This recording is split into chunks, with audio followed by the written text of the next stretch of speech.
తాకట్టులో ఉన్న బంగారానికి తక్షణ విముక్తి. ఈ రోజు మార్కెట్ రేట్ క్యాష్ మీ చేతిలో. Shiva gold company. మీ నమ్మకం. మన కో పైలట్కి వచ్చారు మీరు చెప్పిన 3-4 ఇయర్స్ కంటిన్యూగా ఫ్లయింగ్ చేస్తే వాళ్ళకి ప్రమోషన్ వస్తుంది. 2-3 ఇయర్స్ మినిమం. ఓకే, 2-3 ఇయర్స్లో ఒకవేళ ఏదైనా మిస్టేక్ జరిగి ఉండొచ్చండి, ఏమైనా జరిగితే వెనక్కి వచ్చే అవకాశం ఉంటుందా లేదా ప్రమోషన్ ఆగిపోతుందా? వాళ్లకు కో పైలట్కి ఎక్కువ రెస్పాన్సిబిలిటీ ఉండదు. వాళ్ళ మీద ఏదైనా బ్లేమ్ పెట్టాలంటే పెట్టరు అనమాట. ఎక్కువ ఏదైనా అన్ఫార్చునేట్ ఇన్సిడెంట్ ఆర్ యాక్సిడెంట్ అయితే blame goes to the captain. Only when it proves that co pilot did not do his functions properly, చేయకపోతే దాని మీద అతని మీద రెస్పాన్సిబిలిటీ పోతుంది. బట్ సాధారణంగా అటువంటి రెస్పాన్సిబిలిటీ అంతా కెప్టెన్ మీదే ఉంటుంది అనమాట. ఓకే సార్, మీరు అనుకున్నట్లు మీరు ప్యాషన్ తీసుకున్నారు, ఖచ్చితంగా ఫ్లైట్ ఎక్కాలని. మీ నాన్నగారు ఒప్పుకోకపోయినా మీ మేనమా సహకారంతో వచ్చారు. ఫస్ట్ టైం ఫ్లై చేస్తుంటే మీ ఫీలింగ్స్ ఏంటండి? It was very exciting I can సే. మనం ఇప్పుడు సాధారణంగా మనం పిక్చర్లలో చూస్తుంటాం, క్లౌడ్స్లలో నారదమామని పోయి క్లౌడ్స్లో తిరుగుతుంటాడు, అట్లాంటి ఫీలింగ్ వస్తుంది అనమాట మనం. ఎందుకంటే క్లౌడ్స్ మీద మనం ఫ్లై చేస్తుంటాము, చేస్తుంటే ఆల్మోస్ట్ ఐడెంటికల్ అదే ఫీలింగ్ వస్తుంది. Oh I'm now above the clouds, ఆ ఫీలింగ్ వస్తుంది. అదే ఇంట్లో మీ ఊరు కూడా చూసినప్పుడు ఇంకా ఆనందం ఉంటుంది. ఎస్ ఎస్, నేను మా ఎయిర్క్రాఫ్ట్ తీసుకొని పోయి మా ఊరి మీద కూడా ఫ్లై చేసినాను. మేము చదువుకున్న కాలేజెస్ మీద ఫ్లై చేసినాను. సో వాళ్ళందరికీ కూడా నేను చెప్పేది ఈ ఫలానా టైంకి నేను వస్తాను అని. వాళ్ళు కూడా ఊరు వాళ్ళంతా వచ్చి చూస్తారు అనమాట. వాళ్ళకు కూడా పెద్ద ఎక్సైట్మెంట్ అనమాట. కానీ మీకు వాళ్ళందరూ కనిపిస్తారు, వాళ్ళకు మా విమానం కనిపిస్తుంది, ఇండివిజువల్ కనపడవు. ఇండివిజువల్ కనపడడానికి చాలా లో బోల్స్ వస్తుంది. అంత లో మనం సేఫ్టీ రెగ్యులేషన్ ప్రకారం అంత లో పోజాలం. మనం ఒక 1000 feet పైన ఉంటాము, ఉండి 4-5 రౌండ్స్ కొట్టి పోతాం అనమాట. సాధారణంగా సార్ టేక్ ఆఫ్ అయిన తర్వాత ఎంతవరకు వెళ్తారండి? 10,000 వరకు వెళ్తారా? 15,000? అది ఒక విమానం నుంచి విమానమును రూట్ నుంచి రూట్ పైన డిపెండ్ ఉంటుంది. ఇప్పుడు ఇక్కడ నుంచి మనం మెడ్రాస్ పోతున్నాం అనుకోండి, మెడ్రాస్ పోతున్నాం అంటే మనం ఇప్పుడు జెట్ విమానాలు అయితే 30-31,000 feet వరకు పోతాం. ముందేమో మనకు డెకోటా ఉండే, తర్వాత యావ్రో ఉండే, అటువంటి ఎయిర్క్రాఫ్ట్లు అయితేనేమో మనం 9,000 feet, 10-12,000 feet వరకు అట్లా పోతాం.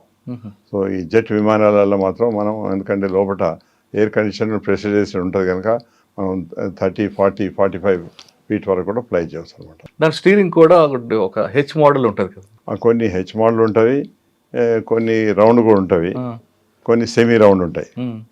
So these are the 3 types of things which they normally have. Flight controls. Sir private ఇప్పుడు మన ఎయిర్ ఇండియా కాకుండా ఇంక వేరే తీసుకున్నాం అనుకుంటా, వాళ్ళు కూడా అంతే మన ఏవియేషన్ చెప్పినట్లు వాళ్ళు వెళ్ళాలా? చేతిలో స్టీరింగ్ ఉంది కదా, ఇంకా పైకి వెళ్ళొచ్చు? దీనికి ఎవ్రీ డే మనం ఫ్లైట్లో పోయినప్పుడు ఎయిర్ ట్రాఫిక్ కంట్రోలర్స్ అని ఎయిర్పోర్ట్లో ఉంటారు. వాళ్ళు మనకు ఒక ఫ్లైట్ లెవెల్ అని ఇస్తారనమాట. మీరు ఈ 7,000 feet పోండి. ఇప్పుడు మేము ఇక్కడి నుంచి వరంగల్ పోవాలి, చిన్న ఎయిర్క్రాఫ్ట్ ట్రైనింగ్ ఎయిర్క్రాఫ్ట్లో పోవాలి. వాళ్ళు అంటారు మీ 7,000 feet అంటారు. ఎందుకంటే అటు నుంచి వచ్చే విమానం 8,000 feet ఇస్తారు. ఇంకో విమానం అంటే వాళ్ళకు 1,000 feet డిఫరెన్స్ ఇస్తారు అనమాట. మనం 7 అంటే ఇంకోటి 6లో ఉంటారు, ఇంకోటి 8లో ఉంటారు. So that safety is there. ఒక విమానం క్లాష్ కాకుండా సేఫ్టీ ఉంటుంది. అట్లే పెద్ద ఎయిర్క్రాఫ్ట్ కూడా ఇక్కడ నుంచి ఇప్పుడు బెంగళూరు పోతుంటే, మెడ్రాస్ పోతుంటే, ఢిల్లీ పోతుంటే, అమెరికా పోతుంటే కూడా ప్రతి ఎయిర్క్రాఫ్ట్ ఆ ఎయిర్ ట్రాఫిక్ కంట్రోలర్ ఒక పర్టికులర్ హైట్ ఇస్తారనమాట, పర్టికులర్ రీజన్ వరకు. ఇప్పుడు ఇంటర్నేషనల్ పోయేటోళ్ళు వాళ్ళు ఇక్కడ నుంచి బాంబే వరకు వాళ్ళు వస్తే 30,000, 31,000 ఇస్తారు. బాంబే దాటిన తర్వాత వాళ్ళకు 39,000 ఇవ్వచ్చు, 40,000 ఇవ్వచ్చు.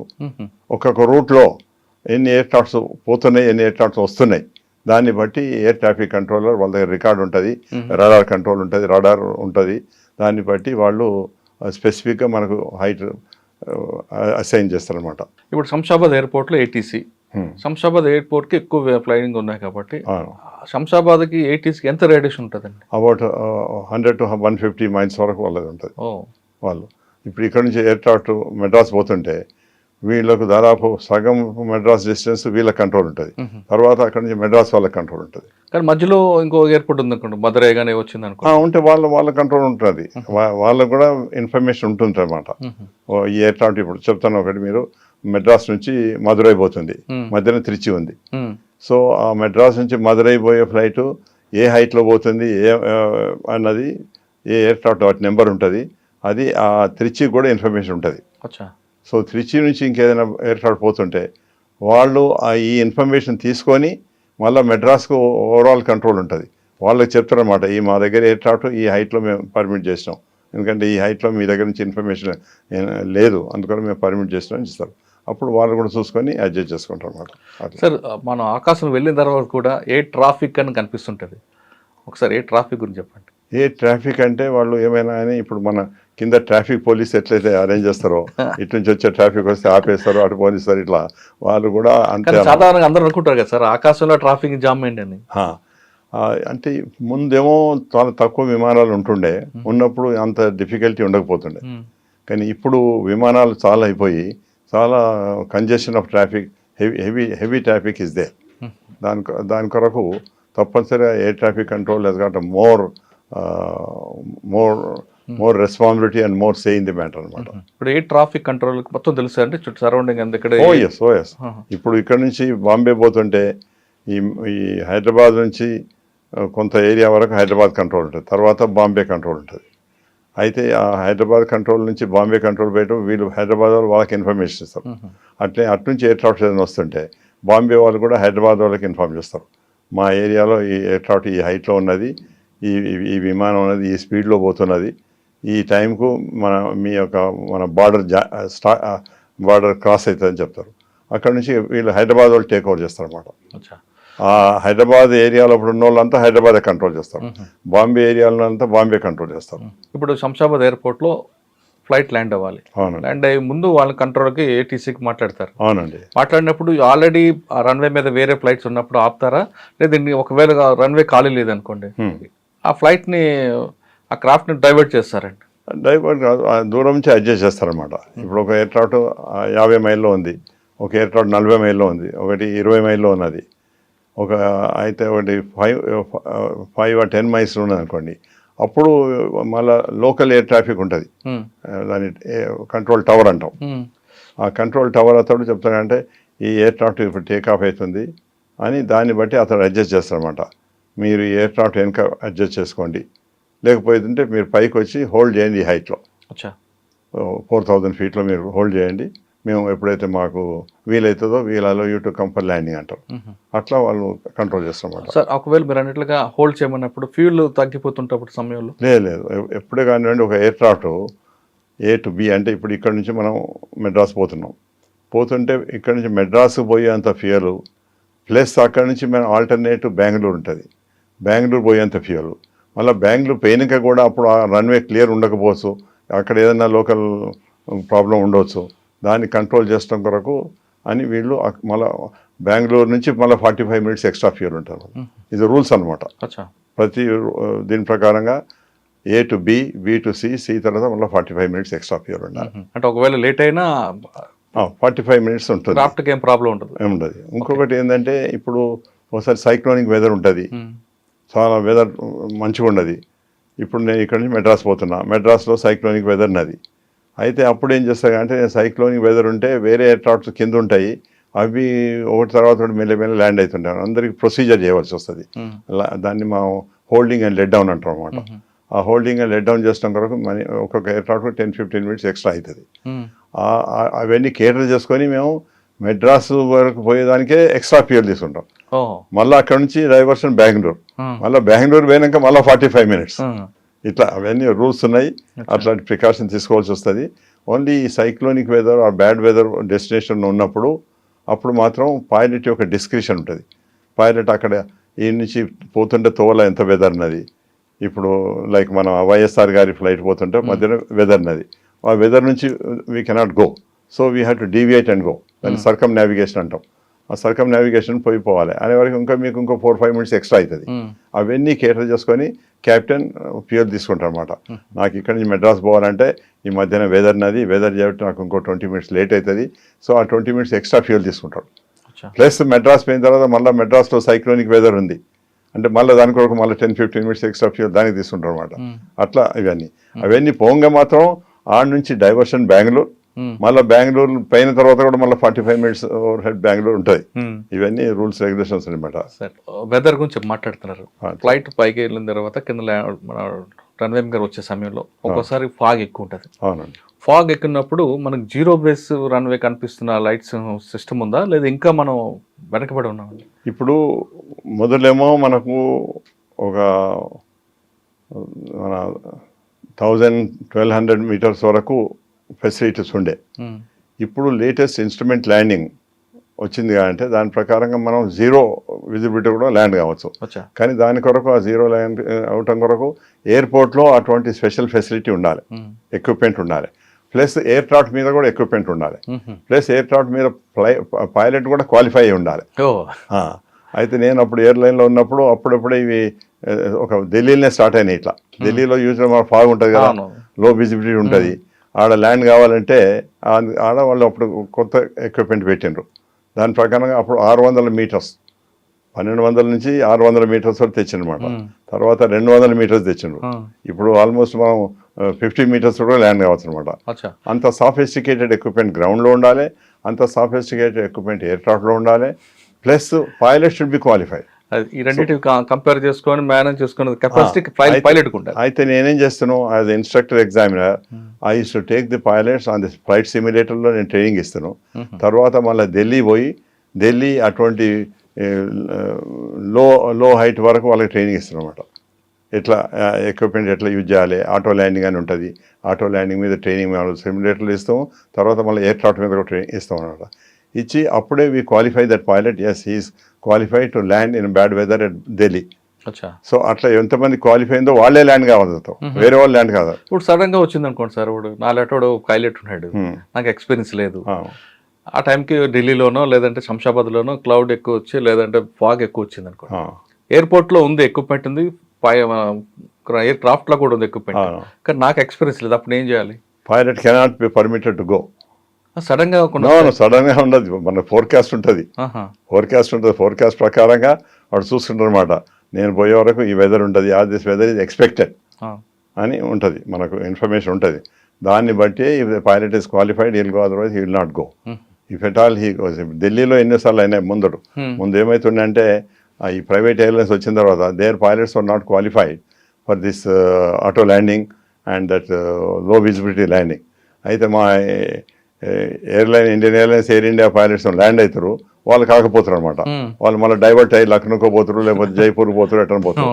అయితే ప్యాసింజర్స్ అడుగుతారు, ఓ జహాజ్ ల్యాండ్ హువా, హమారా జహాజ్ కే ఉన్నాయి ల్యాండ్ హువా అడుగుతారు అనమాట. అంటే అప్పుడు initially we use to tell them saying that this is the requirement is that one has to qualify himself to land in this visibility.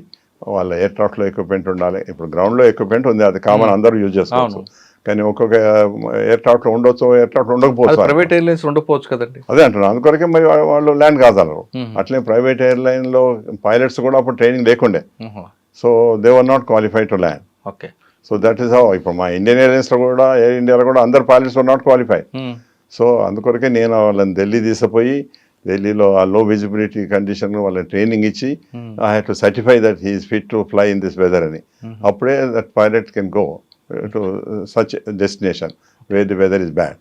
ఇప్పుడు మనకు తెలియకుండా వెదర్ సడన్ గా అయింది అనుకోండి, but he is not qualified, so he will go to some other place. ఇప్పుడు బాంబే నుంచి ఢిల్లీకి వస్తాడు, ఢిల్లీలో వాడు వెళ్ళినప్పుడు వానికి వెదర్ మంచిగా ఉండే, ఫేర్ ఉండే, ఐ కెన్ ల్యాండ్ అని వస్తాడు. బట్ ఢిల్లీకి వచ్చిన తర్వాత the visibility is so bad that for which he is not qualified are his air craft is not having the proper equipment, then he cannot land, so he is supposed to go somewhere else. Jaipur or Lucknow. These are the diversions అన్నమాట. Sir ఇప్పుడు మీరు నాకు చెప్పారు అన్నమాట, ఏది జరిగినా pilot మీద responsibility ఉంటుందండి. అవునండి. అంటే రెస్పాన్సిబిలిటీ ఎక్కువ ఉన్నాయి కాబట్టి అందులో ఏమైనా తప్పులు చేయొచ్చా? అసలు రెస్పాన్సిబిలిటీ ఏముంటాయండి? ఇప్పుడు ఒకసారి ఫ్లైట్ పైలట్ పోయి కూర్చుండి, if he has taken over the charge of the aircraft, అప్పటి నుంచి entire responsibility till he lands and hand overs the aircraft, the entire responsibility is on the commander. Commander has to first check the aircraft, మొత్తం all around పోతాడు, check చేసుకుంటాడు. Check చేసుకున్న తర్వాత మళ్ళా engineer పుస్తకం తీసుకొచ్చి ఇస్తారు, ఆయన కూడా అన్ని చెక్ చేసుకొని సర్టిఫై చేస్తామన్నమాట, this air craft is fit for flight అని. అప్పుడు ఇతడు అన్ని ఒక్కొక్క ఐటెం చెక్ చేసుకుంటాడు. ఎయిర్ క్రాఫ్ట్ దగ్గర పోగానే ఫస్ట్ ఎయిర్ క్రాఫ్ట్ చుట్టూ తిరుగుతాడు. మనం దేవుని గుడి గారు పోతే ఎట్లా తిరుగుతాం అట్లా చుట్టూ తిరుగుతాం అనమాట. తిరిగి మొత్తం చెక్ చేసుకుంటాం, ఎక్స్టర్నల్ అంతా చెక్ చేసుకుంటాం. తర్వాత వచ్చి కాక్పిట్లో కూర్చోండి ఇంటర్నల్ చెక్ చేసుకుంటాం. చెక్ చేసుకున్న తర్వాత ఇంజనీర్ బుక్ చూసుకొని దాంట్లో ఏమైనా డిఫెక్ట్స్ ఉన్నాయా, ఏమైనా రిపేర్ చేసిండ్రా, ఎట్లా ఉంది ఎయిర్ క్రాఫ్ట్ అని అంతా చూసుకొని అప్పుడు we accept the aircraft. Engineer offers that this aircraft is fit for flight అని. Then the pilot, after checking all these things, he accepts the flight. అప్పటి నుంచి ఆయన రెస్పాన్సిబిలిటీ అనమాట. మళ్ళీ ల్యాండ్ అయ్యి అక్కడ హ్యాండ్ ఓవర్ చేస్తే దానిక entire responsibility is his. Aircraft చుట్టూ పైలట్ తిరుగుతారా? తిరుగుతారండి. కానీ ఇప్పుడు ఎక్కడ కనపట్లేదండి. లేదు. వాళ్ళు హాఫ్ అన్ అవర్ ముందో 45 minutes ముందు వస్తారు. మీరు పోయే వరకు 15 minutes 10 minutes ముందు మీరు పోతారు. So might not notice. But sometimes మనకు విజన్ ఉంటుంది, ఎయిర్క్రాఫ్ట్ అక్కడ ఉన్నది, మనం ఆడ పెద్ద పెద్ద విండోస్ ఉంటే చూస్తుంటే there you can observe that this pilot has come. Must, it's a must అనమాట. నేను when I was a instructor or examiner ఉంటే I used to see from the distance whether that pilot is doing the check or not. ఒకసారి it so happened, మా flight కంటే ముందు ఆ aircraft వచ్చి land అయింది. బట్ ఆ ఎయిర్క్రాఫ్ట్కు బర్డ్ హిట్ అయింది అనమాట. బర్డ్ హిట్ అయ్యి కొంచెం ఎలివేటర్కు హోల్ పడ్డది. వాడు చూసుకోలేదు అనుకోండి. అసలు బేసిక్ ఇంజనీర్ చూడాలి. ఇంజనీర్ చూసి వాడు ఇది ఉన్నదండి, it is not fit for flight అని చెప్పాలి. వాడు చెప్పలేదు, చూసిండు, సర్టిఫై చేసిండు. తర్వాత ఈయన పైలట్ ఎవరినైతే నేను చెక్ చేస్తున్నాం అతడు కూడా పోయిండు, అంత తిరిగి చూసుకొని అతడు కూడా వచ్చాడు. నేను I was just watching. So వాడు ఇంజనీర్ ఆఫర్ చేసిండు, వీడు పైలట్ యాక్సెప్ట్ చేసిండు. చేసిన తర్వాత మీరు ఇద్దరు రాండి నాయబడి అని తీసుకుపోయి చెప్పిన. ఒకసారి మళ్ళీ తిరిగి చూడండి ఎక్కడ ఏం డిఫెక్ట్ ఉంది. This aircraft is not fit for flight, how he has certified and how you have accepted it అని నేను చేసినమాట. చేసి వాళ్ళు తీసుకుపోయి చూపిస్తే ఎవరు surprise, sir I don't know how we missed ఇది అని. అంటే this is how accidents happen. If this aircraft would have taken off at the time of takeoff, due to that air pressure, that hole would have spread and it would have crashed. So I suspended the engineer, I suspended the captain also, both of them. Okay. Ante usually the captain can only report. But since I was the executive, I was a director, a regional director, I had an authority to take action. So I suspended both of them. And they were crying, sir, by mistake, by mistake. It's a question of life and death of 120 passengers. It's a Boeing aircraft which carries 120 passengers. Yes. And you are taking a risk of them.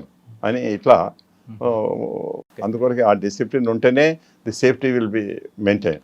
లేకపోతే they relax and they take it they things easy. కానీ ఎక్కువగా flying అయిన తర్వాత అన్ఫార్చునేట్లో issue జరిగింది, కొంచెం land అవుతున్నాం అనే ఒక మెసేజ్ వస్తుంటుందండి. అది ఎక్కువ మైనర్ ప్రాబ్లం, మేజర్ ప్రాబ్లం, ఏ ప్రాబ్లం ఎక్కువ వస్తుంది అంటే బర్డ్ హిట్ అవ్వడం వస్తుందా లేదా కొన్ని గేర్లు ప్రాబ్లం వస్తుంటాయి? బర్డ్ హిట్ తోటి అయితేనో it can be small problem, it can be major problem also. There are cases where due to bird hit major problem. Even నాకే ఒకసారి అయింది. నేను ట్రైనింగ్ ఫ్లైట్ చేస్తుంటే బోయింగ్ మీద హైదరాబాద్లో. నేను టేక్ ఆఫ్ అయ్యేటప్పుడు I was doing training of another captain training ఇస్తున్నా అన్నమాట. ఇస్తుంటే జస్ట్ ఇట్లా టేక్ ఆఫ్ కాబోతున్నాం, ఒక బర్డ్ వస్తుంది. వాడు కో పైలట్ చూసి అన్నాడు అంటే సార్ బర్డ్ అన్నాడు. నేను బయట చూసే వరకు బర్డ్ మాదికే వస్తుంది. సో వచ్చి ఇంజన్ సక్ అయింది అనమాట. ఎందుకంటే ఇంజన్ నుంచి ప్రెషర్ తోటి గుంజుతుంది కదా, సక్ కాగానే ఇమీడియట్గా ఆ ఇంజన్ కట్ చేస్తే ఏమైంది, ఆ రెవల్యూషన్ తగ్గిపోయి డ్యామేజ్ తక్కువ అవుతుంది అనమాట. చేసి I inform the air traffic control that I have problem, I have shut one engine and I'll be coming on a single engine to land. I need priority. So వాళ్ళు priority ఇచ్చారు, నేను పోయాను అనమాట. అయితే అది ఎంత పెద్ద మన పంతలాగా అంటాం, ఈ డెడ్ యానిమల్స్ తింటే చూడండి, పెద్ద రాంబాదు అంటాం. అది ఒకసారి ఇట్లా టేకాఫ్ కాదు, ఇట్లా అనిపోయి కొంత దూరం పోయి ఎయిర్క్రాఫ్ట్ కదా కొంత దూరం పోయి టేకాఫ్ అయినట్టు అది టేకాఫ్ అయితే అంత పెద్దది అనమాట. అది హెవీ ఉంటుంది. అది దాదాపు ఒక ఐ కెన్ సే మన 2-3 ఇది కోడలు కలిసి ఎంత పెట్టడం అంత పెట్టడం అనమాట అది. అయితే నేను ల్యాండ్ అయిన తర్వాత ఇంజనీర్ వచ్చిండు. వాళ్ళు ఆ ఇంజన్కు నిచ్చెన వేసుకొని ఎక్కి చూసే వరకు అది ప్రాణంతో ఉన్నది, కానీ వెంటనే కాలిపోయాను అనమాట. అయితే వీళ్ళు తీయబోతే అది పొడవబోతుండే ప్రాణం ఉన్నది దానికి. అయితే వీళ్ళు 2 కట్టెలు తీసుకొని కింద పడేసిన తర్వాత దాన్ని కొట్టి, దాన్ని ఎంత పెద్దగా ఉందన్నమాట, 9 feet దాని యొక్క వింగ్ టు వింగ్ లెవెల్ అంత పెద్దది అది. అయితే దాన్ని పూనాలో ఒకటి బర్డ్ ఇలా కంప్లైంట్ చేసేది ఉంటుంది వాళ్ళ డిపార్ట్మెంట్. వాళ్ళకు ఇన్ఫర్మేషన్ ఇవ్వాలన్నమాట. ఇంత సైజ్ బర్డ్ ఉండే, ఈ బర్డ్ ఇది పంతరాగనా లేకపోతే గద్దనా లేకపోతే కాక్యా అని మనం ఇన్ఫర్మేషన్ రిపోర్ట్ ఇవ్వాల్సి వస్తుంది అనమాట. అట్లా అంతా రిపోర్ట్ ఇచ్చినాము. ఇంజనీర్ చెక్ చేశాడు. చెక్ చేసిన తర్వాత మళ్ళీ వాడు టెస్ట్ చేసి చూసాడు, ఇంజన్ నడిపించి everything is good, you can fly again. So I continued my flying training. అయితే అప్పుడు ఆ చీఫ్ ఇంజనీర్ ఎవరైతే ఉంటారో నాకు ఒక పెద్ద అప్రిషియేషన్ లెటర్ ఇచ్చినమాట. But your presence of mind, but for your presence of mind and quick action, this engine would have got damaged and that would have cost about 10 crores.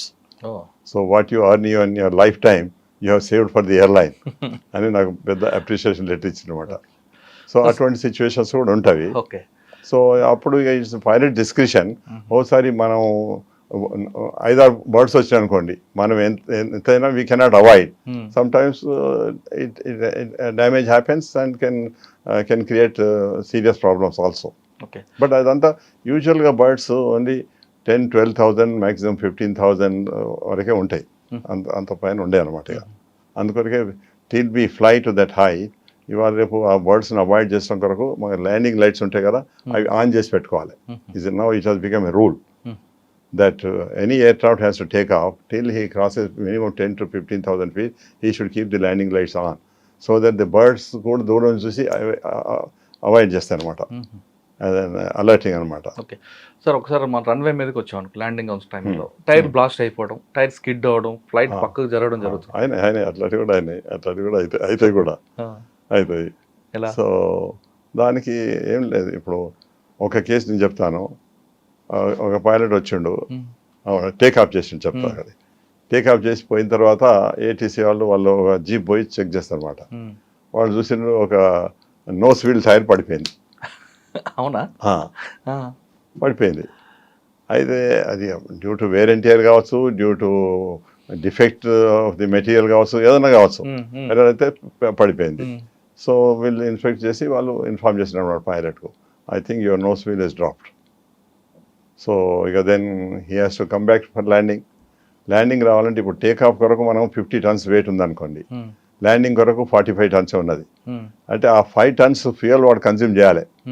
You cannot come and land with 50 tons. So you have to consume that fuel and then only you can come back for landing. అట్లా వాడు బయట పోయి ఇప్పుడు కొన్ని modern aircrafts, కొన్ని పెద్ద aircrafts ఏమో fuel ejection system అని ఉందన్నమాట. మనం వాటిని ఎజెక్ట్ చేయవచ్చు, ఫ్యూయల్ సముద్రం మీద ఎక్కడ పోయి చేయవచ్చు. కానీ అటువంటి సిస్టమ్ లేని దగ్గర you have to fly for 1 or 2 hours to consume that fuel and to reduce the weight of the aircraft to that landing weight. ఇప్పుడు landing weight as an example I said 45 tons ఉన్నది, take off 50 tons ఉన్నది. So ఆ 5 tons of fuel you have to consume and then only you can land. కానీ ఒకవేళ 50 tons land అయింది అనుకోండి, tyre blast అవుతుంది. No, aircraft can damage, under carriage can break also. That's why it's not permitted unless fire ఉందనుకోండి. ఏం చేస్తాం మనం? Take off అప్పుడు ఫైర్ వచ్చింది, so we have to come and land. You cannot hold for to consume fuel. So అటువంటి సిచ్యువేషన్లో వచ్చి land అవుతాడు. మేబీ ఇప్పుడు ఆ ల్యాండ్ అయినప్పుడు కూడా మంచి ఎక్స్పీరియన్స్ పైలట్ను కొంచెం స్మూత్గా ల్యాండ్ అయితే డ్యామేజ్ తక్కువ కావచ్చు, లేకపోయేదంటే డ్యామేజ్ కావచ్చు, under carriage can also break. అటువంటి సిచ్యువేషన్స్ ఉంటాయి ఓవర్ వెయిట్ ల్యాండింగ్ తోటి అయితే. ఓవర్ వెయిట్ ల్యాండింగ్ తోటి కొంత ఎయిర్క్రాఫ్ట్ సిస్టమ్స్ కూడా కొంత స్ట్రెస్ అవుతుంది, అన్నెసరీ స్ట్రెస్ అవుతుంది. ది బెస్ట్ పైలట్ అని ఎవరికి వచ్చండి మనం? బెస్ట్ పైలట్ ఎవరిని అనవచ్చు అంటే, మనం లైఫ్ లాంగ్లో వాడు మంచిగా ఫ్లై చేసి ఏమి ఇన్సిడెంట్ యాక్సిడెంట్ లేకుండా వచ్చిండంటే, ఇటువంటి ఇన్సిడెంట్స్ యాక్సిడెంట్ అవుతుంటాయి. బట్ అవన్నీ ఇప్పుడు నాకు ఒకసారి ఇంజన్ ఫైర్ అయింది, ఒకసారి ఏదో ఫెయిల్ అయింది, ఇటువంటివన్నీ మనం సక్సెస్ఫుల్గా ఫ్లై చేసి వచ్చినాం కనుక అటువంటి టైంలో మనకు ఇది బెస్ట్ పైలట్ బెస్ట్ పైలట్ అన్నమాట. సాధారణంగా రన్వే మీద తీసుకొస్తున్నప్పుడు ఎక్కడ కుదుపులు లేకుండా చక్కగా ల్యాండ్ చేసే వ్యక్తికి, అదేవిధంగా ఎయిర్లో ఉన్నప్పుడు కూడా ఎక్కడ డ్యామేజ్ లేకుండా, అంటే ప్రయాణికుడికి ఏ ఇబ్బంది లేకుండా తీసుకొచ్చే వాళ్ళకి ది బెస్ట్ పైలట్ అంటారు. వాస్తవం not necessary, because one particular flight it must have done. ఇప్పుడు మనకు ఎయిర్ క్రాఫ్ట్లో ఏముంటాయంటే వెదర్ ఒకటి ఇంపార్టెంట్ మనకు, which can create problems for us beyond our control. Next thing is any mechanical failure can take place. అది మన చేతిలో ఉంటుంది. మన చేతిలో ఉండేది. ఆ మెకానికల్ ఇప్పుడు మాకుంది, ఒక హైడ్రాలిక్ సిస్టమ్ ఫెయిల్ అయింది. హైడ్రాలిక్లో second hydraulic system is there, third is emergency equipment is there. అట్లా we can manage. But that if you cannot manage properly then the incidents happen, accidents can happen also. అదనమాట. అందుకొరకే మేము వీళ్ళకు పైలట్స్కు నేను ఇదివరకు చెప్పినట్టు మొదటి నుంచి వాళ్ళ ట్రైనింగ్ ఉంటుంది. ఇప్పుడు first is to start with examination, written examination. Minimum 70% he has to score. తర్వాత వాడు ప్రాక్టికల్ ఫ్లయింగ్ ట్రైనింగ్ పోతాడు, he has to score about 90%. Then only he will be clear. Emergencies is concern 100%. అట్లా ఉంటేనే we certify that yes this pilot is fit to fly అని. లేకపోతే we give additional training. ఇవాళ రేపు simulators ఉన్నాయి, simulator మీద training ఇస్తాం. ముందు ఎయిర్ క్రాఫ్ట్స్ ఉండే, సిమ్యులేటర్స్ లేకుండే, అప్పుడు ఎయిర్ క్రాఫ్ట్స్ మీద కూడా అడిషనల్ ట్రైనింగ్ ఇస్తాం.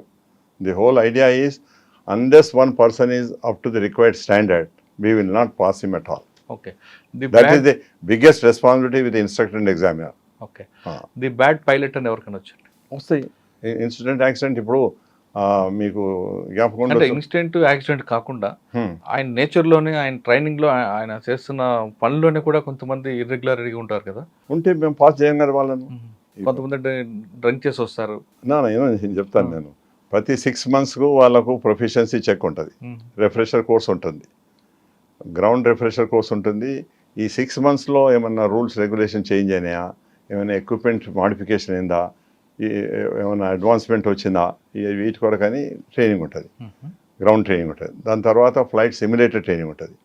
తర్వాత ఎయిర్ క్రాఫ్ట్స్ మీద కూడా చెక్స్ ఉంటాయి ప్రతి 6 monthsకు. మనం ప్రతి 6 months మెడికల్ ఉంటుంది ముఖ్యంగా. వాడు మెడికల్ కూడా పాస్ కావాలి. అదే విజన్ ప్రాబ్లం అని. సార్ ఇది కాకుండా సైకాలజికల్ గా ట్రైనింగ్ ఉంటుంది. Yes, psychiatric test is also compulsory. Unless you pass psychiatric test, you cannot qualify as a pilot. కొంతమంది పైలట్ అది ముందు లేకుండే. సిమిలర్లీ ఈ డ్రింక్ కూడా అప్పుడు మేము ఫ్లై చేసినప్పుడు 40 years before it was not there. But afterwards, this is about 25-30 years before, they have started alcohol check. వాడు బ్రెత్ అనలైజర్ చెక్ అని చేస్తారన్నమాట. As per the regulation you should not drink in preceding 12 hours. దాని we call it bottle to throttle. Time should be minimum 12 hours అని అంటాం అనమాట. అయితే కూడా మరి ఆ 12 hours ముందు వాడు ఒక డ్రింక్ చేస్తే పర్లేదు, వాడు 2-3 డ్రింక్ చేస్తే దాని ఎఫెక్ట్ ఉంటుంది కదా. అందుకొరకని వాళ్ళకు మేము బ్రెత్ అనలైజర్ టెస్ట్ పెట్టాం అనమాట. Every pilot before the flight has to undergo breath analyzer test, and only if he qualifies only he will go. However, came in the very severe punishment anamata. When I was region director, I had to suspend one pilot. Oh, reason? Reason itle vaadu పోయేటప్పుడు మంచిగా ఉండే, వచ్చేటప్పుడు వాడు ఫ్లైట్లో international ఫ్లైట్స్లో drink చేస్తారు కదా, వాడు ఏదో ఒక మినీ తీసుకొని తాగినట్టుంది. సో నేను అందుకొరకే అప్పుడు I started a surprise check. ఎప్పుడో ఒకసారి ఫ్లైట్ రాగానే అందరు క్రూని అందరు చెక్ చేయండి, ఆల్కహాల్ చెక్. డాక్టర్ని పెడుతున్నాను.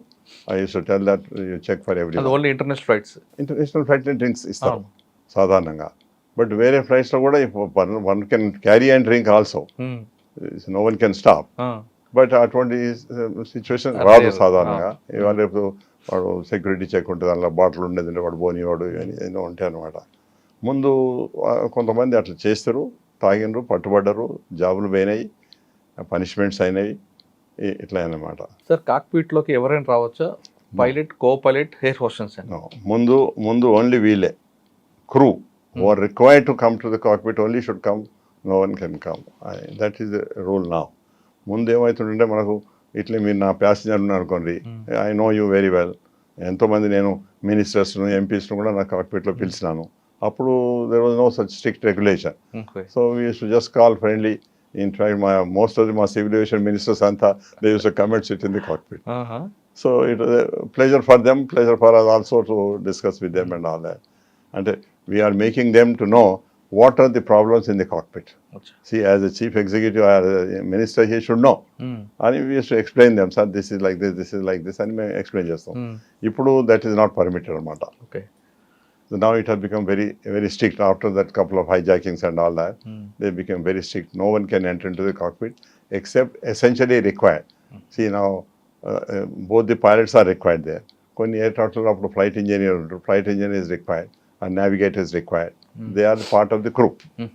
Air hostess is also part of the crew, but air hostess cannot come inside the cockpit while you are taking off or landing.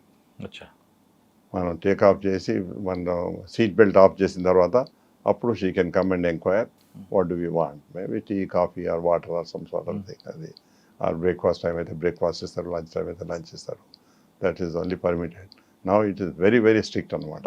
Sir కాక్పిట్లో కాకుండా కాక్పిట్లోనే బ్లాక్ బాక్స్ అవును, అసలు దాని వర్క్ ఎలాగ ఉంటుందండి? దేనికోసం good question you ask. I will explain to you because I was the director of flight safety. So I know what is this thing. I introduce the system also how to decode. ముందు ఇవి decode చేయాలంటే మేము అమెరికాకు బయట దేశాలకు పంపుతాం. When I was the director of flight safety, we have introduced in India itself that we can decode them here. Now that facility is there.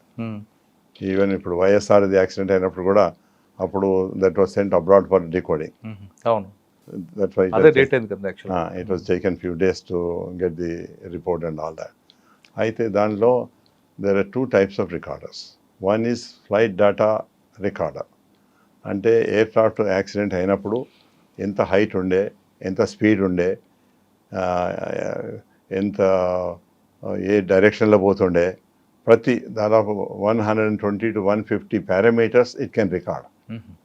So post accident this is very helpful to see when we decode it. Then we know what was the A hydraulic system పనిచేస్తున్నా, ఏది hydraulic fail అయిందా, ఏదైనా instrument fail అయిందా, ఇట్లా ప్రతి information ఉంటుంది అనమాట. That is data flight recorder ఒకటి. ఇంకోటి కాక్పిట్ వాయిస్ రికార్డర్ అని ఉంటుంది. అది ఈ పైలట్స్ యాక్సిడెంట్ కంటే ముందు ఏం మాట్లాడుకున్నారు, సపోజ్ క్యాప్టెన్ చెప్పినచ్చు that instrument is not working అనొచ్చు, or co pilot may alert sir this engine is giving some trouble అనొచ్చు. ఇటువంటివన్నీ రికార్డ్ అవుతాయి అనమాట. ఉన్ను what we talk to the air traffic controller also it gets recorded. Air traffic controller నన్ను 30,000 ఫీట్లో fly చేయమన్నాడు. ఇంకో air craft 30,000 ఫీట్లో వచ్చింది, accident అయింది. So I'm reporting I'm flying at 30,000 feet. He is acknowledging 30,000. He cannot allow another aircraft to come at the same 30,000 feet reciprocal or crossing. That has to fly minimum 500 feet to 1,000 feet above or below. So అట్లా అది record అయిపోతుంది అక్కడ. వేరే aircraft వాళ్ళిద్దరు మాట్లాడిన discussion అంతా record అవుతుంది, అంతా రికార్డ్. ఇది ఎవిడెన్స్ మనకి. ఎస్, వాళ్ళ దగ్గర పర్మనెంట్ రికార్డ్ ఉంటుంది, మా దగ్గర ఓన్లీ 30 minutes 40 minutes ఉంటుంది అనమాట. తర్వాత ఎవేజ్ అయితే మళ్ళీ ఎప్పుడు ఓపెన్ చేస్తే preceding 30-40 minutes you can see. But వేరే వాళ్ళ దగ్గర మాత్రం 24 hours every minute is recorded. ఎప్పుడైనా ఇటువంటి ఇన్సిడెంట్ యాక్సిడెంట్ అయితే we can take from them and also see. Sir అదే బ్లాక్ బాక్స్ యాక్సిడెంట్ అయిన తర్వాత ఒకసారి యాక్చువల్గా మనం బ్లాక్ బాక్స్ అంటాం కానీ కలర్ ఇస్ యాక్చువల్లీ ఆరెంజ్. మరి బ్లాక్ బాక్స్ అని పేరు ఎందుకు వచ్చింది? పేరు వచ్చింది అట్లా, కానీ దాన్ని సరే ఇప్పుడు ఆ బ్లాక్ బాక్స్ సముద్రంలో పడిపోయింది ఫ్లైట్, అది వాటర్లోనే ఉంటుందా కంటిన్యూ, లేదా అదేనా? వాటర్లో ఉంటుంది. That has got some system to give signal. ఆ సిగ్నల్ ఇస్తుంటుంది అనమాట. దాంతో we can detect where it is there. And that has got some limitation. కొన్నిటికి 2 days లిమిటేషన్, కొన్ని 3 days లిమిటేషన్ ఇట్లుంటుంది అనమాట. ఆ లిమిటేషన్ తర్వాత ద సిగ్నల్ మే గో. అందుకొరకే యాక్సిడెంట్ కాగానే ఇమీడియట్ గా we try to go and locate it. Decode చేయడానికి ఇంత ముందు మనం మీరు చెప్తున్నట్టు అబ్రాడ్ వెళ్ళారు, ఇండియాలో ఉందా? ఇప్పుడు ఇండియాలో ఉందండి. ఇండియాలో మా దగ్గర ఇండియన్ ఎయిర్లైన్స్ ఎయిర్ ఇండియాలో కూడా ఉన్నది. మేబీ అదర్ ప్రైవేట్ ఎయిర్లైన్స్లో కూడా వాళ్ళు పెట్టుకోవచ్చు. That equipment is very important to see what was the reason. And ఎందుకంటే how best we can avoid such situations. Suppose it has happened due to failure of some equipment, or it is due to mistake of a pilot, or it is due to the severest weather which was beyond their control, or whatever the reason it could be, it can be detected by all that information what they have in the cockpit. Sir ఇందులో మీరు చెప్పారు aircraft 30,000 ఫీట్లో వెళ్తున్నప్పుడు ఆపోజిట్లోనే ఇంకోటి వచ్చి రావడం కానీ, లేదా పైనుంచి ఫ్లై అవ్వడం కానీ, ఇటువంటి సిచ్యువేషన్ మీకు ఎప్పుడైనా ఎదురైందా మీ సర్వీస్లో? అవుతాయి, బట్ ముందేమో ఎక్విప్మెంట్ లేకుండే. ఇప్పుడు ఎక్విప్మెంట్ ఉన్నాయన్నమాట. అవాయిడెన్స్ సిస్టమ్స్ అదే. We can see that and we can avoid that situation. అయితే ఆ ఎయిర్క్రాఫ్ట్లో ఉంటుంది, ఈ ఎయిర్క్రాఫ్ట్లో ఉంటుంది ఎక్విప్మెంట్. అంటే మీకు ఎంత డిస్టెన్స్ తెలుస్తుంది అంటే ఆపోజిట్లో ఉంది? అది 25-30 miles నుంచి చూపిస్తుంది అనమాట. 50 miles నుంచి దూరం ఒక స్పాట్ చూపిస్తుంది. ఎట్లయితే దగ్గరికి వస్తుంటే అది కొంచెం పెద్దగా చూపిస్తుంది అనమాట. చూపించి మనకు పూర్తిగా మనం దగ్గరికి వచ్చే వరకు it has got automatic system that it will avoid to go to the right. That aircraft will go at right, మనం ఇటు రైట్ పోతాం. ఓహో, So that's how this is known as avoidance system. అంటే ఆ సిస్టమ్ లో already ఉంది, మనం చేయక్కర్లేదు. Yes, yes, ఉంది. అంటే ఆపోజిట్ క్లాష్ అవ్వదు. Clash ఒకవేళ అవ్వదు. పైన కానీ కింద కానీ వచ్చింది. అది కూడా ఉందన్నమాట. If it is coming like this, అయితే అది కిందికి అనబోవచ్చు, పైకి అనబోవచ్చు. బట్ మోస్ట్లీ ఇట్ కిందికి పోతుంది. కానీ అది కిందికి అట్లా ఉండదు అనమాట. ఒకటి పైకి పోతుంది, కిందికి పోతుంది అట్లా. అంటే రెండు పక్షులు గుద్దుకోకుండా పైకి వెళ్తే ఆ విధంగా. అదే అన్నమాట. సరే, ఒకసారి మనం వెనక్కి వద్దాం. మీరు ఇన్స్ట్రక్టర్ గా స్టార్ట్ అయ్యారు. రాజీవ్ గాంధీ మీ పరిచయంలోకి వచ్చాను. రాజీవ్ గాంధీ ఆయన ఎంబడి ఇంకొక సతీష్ శర్మ అని ఉండే స్టూడెంట్, ఇద్దరు, who became later on MP and minister also. ఎవరండి? దట్ సతీష్ శర్మ. ఓకే. ఇద్దరు బ్యాచ్మేట్స్ కనుక దే హ్యాడ్ దట్ అఫినిటీ. ఆయన ప్రైమ్ మినిస్టర్ అయినప్పుడు ఈయన మినిస్టర్ చేసిండు, ఎంపీ చేసిండు, మినిస్టర్ చేసిండు, అట్లా అన్నమాట. అయితే ఇక వీళ్ళు ట్రైనింగ్కి వస్తారు. ట్రైనింగ్ అందరూ గ్రౌండ్ క్లాసెస్ అవుతుండే అందరికి ఒక దగ్గరనే. అంటే సబ్జెక్ట్ యాక్చువల్గా ఆయన రాజీవ్ గాంధీ గారు ఢిల్లీలో ఇందిరాగాంధీ దీంట్లో తీసుకున్నారు కదా, బేగంపేటకి వచ్చారా? ఎవ్వరు ఎక్కడ ఉన్నా కానీ ట్రైనింగ్ మాత్రం బేగంపేటనే చేయాలి. ఓ, సెంట్రల్ ట్రైనింగ్ ఎస్టాబ్లిష్మెంట్కి రావాలి. ఇప్పుడు కూడా ఇప్పటికి కూడా వాళ్ళు ప్రైమ్ మినిస్టర్ కానీ ఎవరే కానీ అది. ఓకే. అప్పుడు he was only prime minister sun, but as prime minister son he came to our academy. He was under ఆయన ఇందిరాగాంధీ ఫ్లయింగ్ క్లబ్ దీంట్లో అనుకుంటా మెంబర్ అనుకుంటా. Delhi flying club, Delhi flying club, Delhi flying club ఉండే. బట్ అదేమో initial training. But airline training కూడా మా దగ్గరకు వచ్చి తర్వాత ఎప్పుడైతే ఎయిర్లైన్లో సెలెక్ట్ అయ్యాడో, ఎయిర్లైన్లో సెలెక్ట్ అయిన తర్వాత మా దగ్గరికి ట్రైనింగ్ వచ్చామన్నమాట. But he was very discipline person and very hard working person. And I should not say, not like Sanjay Gandhi, I should say. చాలా very systematic person, methodical person అనమాట. అందుకొరకే he was very successful in pilot training also. Very, I can say, like any other pilot, a good pilot takes precautions and training. He was also very obedient in following the rules, regulations and everything. In fact, I can tell you to that extent that మా అందరికి pickup చేసడానికి అప్పుడు those days only ambassador cars, they were not even air condition cars. అయితే ఈయన కూడా pilot కనుక ఈయన కూడా అటువంటి కారే పోతుండే. But he as being a prime minister son, he can afford to come in any sophisticated air condition car, but he will never come. He will wait for our car. దాని మీద IA అని రాసి ఉంటుండే అనమాట, Indian airlines. ఆ కార్లోనే కూర్చొని వస్తుండే. So ఇక దాంతో మీకు తెలుసు ఎంత డిసిప్లిన్ అండ్ ఎంత మోడెస్టీ ఉన్నది అనేది. సార్, అప్పట్లో ఆయన బాగా టెక్నాలజీ గురించి ఎక్కువగా మాట్లాడేవారని, టెక్నాలజీ మీద ఎక్కువ ఫోకస్ చేసేవారని. అవునండి. దట్స్ హౌ ఈ కంప్యూటర్స్, ఎయిర్పోర్ట్ లో కూడా ల్యాప్టాప్ యూజ్ చేసి కంప్యూటర్స్ ఇవన్నీ వచ్చినాయి ఆయన టైంలో వచ్చినాయి.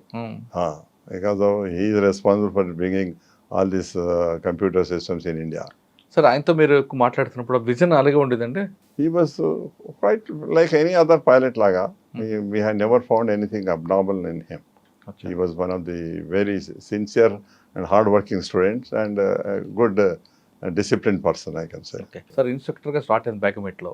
ఇక్కడే డైరెక్టర్ అయ్యారు మీరు. మధ్యలో రీజనల్ డైరెక్టర్ కూడా అయ్యారు. ఇక్కడ నేను ఇన్స్ట్రక్టర్గా స్టార్ట్ అయినాను. మొదలు యావ్రో మీద ఇన్స్ట్రక్టర్ అయినాను. తర్వాత యావ్రో మీద ఎగ్జామినర్ అయినాను. తర్వాత బోయింగ్ మీద మళ్ళీ ఇన్స్ట్రక్టర్ అయినాను. బోయింగ్ మీద కూడా ఎగ్జామినర్ అయినాను. తర్వాత ఎయిర్బస్ 300 మీద కూడా ఇన్స్ట్రక్టర్ అయినాను, ఎగ్జామినర్ అయినాను. అయితే ఈ ఎయిర్లైన్లో ఇప్పటి హిస్టరీలో చూస్తే నేను ఒక్కడనే 3 ఎయిర్క్రాఫ్ట్స్ మీద ఇన్స్ట్రక్టర్ ఎగ్జామినర్గా అయ్యి సైమల్టేనియస్గా మెయింటైన్ చేసేది. మీరు అంటే 3 ఇటు మీద నాకు కరెంట్ ఉండే అనమాట. కొంతమంది ఇప్పుడు యావ్రోలో ఇన్స్ట్రక్టర్ ఉంటే బోయింగ్ పోయిన తర్వాత ఈ గోస్ ఓన్లీ బోయింగ్ అండ్ యావ్రో కాడు. మళ్ళీ బోయింగ్ నుంచి ఎయిర్బస్ పోతే మళ్ళీ దేని మీద ఒక ఎయిర్క్రాఫ్ట్ మీద ఉంటాడు, maximum 2 aircrafts. But in my case it so happened అప్పుడు Avros were being phased out. So they wanted one senior pilot to be there to monitor the safety of the aircraft and systems and all sort of thing. So they wanted me to continue. Then I told them I was already by then Boeing and Airbus instructor examiner with me. Why should I come down to the lower aircraft? If you permit me to do all the 3, I don't mind doing. But I cannot forgo my bigger one and come for the smaller one. And appu they had taken permission from the DG7 government తీసుకొని as a special case I was permitted.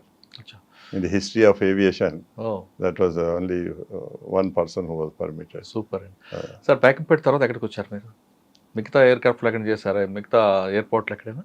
అన్నీ ఒకసారి Begumpet airport I was only instructor, but I use to go and fly all over India, all over the neighboring countries also. Wherever Indian Airlines flights were there, I've flown to Dubai, Sharjah, Jeddah, Singapore, Kuala Lumpur, Bangkok, all those routes, wherever Indian Airlines was flying, I was flying అనమాట. డైరెక్టర్గా ఎప్పుడు వచ్చారండి? నేను first I became director of flight safety మీద అయినా. That was Delhi head quarters and jurisdiction is entire India is jurisdiction. అచ్చా, అంటే disaster management అంటారా లేదా ఓన్లీ ఫైర్స్ వరకు వెళ్ళారా? దాన్ని ఫ్లైట్ సేఫ్టీ అంటే complete safety of the aircraft. Okay, fire safety, flight safety అంటారు, డైరెక్టర్ ఫ్లైట్ సేఫ్టీ అంటారు. కొన్ని ప్లేసెస్ దాన్ని డైరెక్టర్ ఎయిర్ సేఫ్టీ కూడా అంటారు. But that was responsibility of the pilot in charge. Only pilot can become a director of flight safety, non pilot cannot become.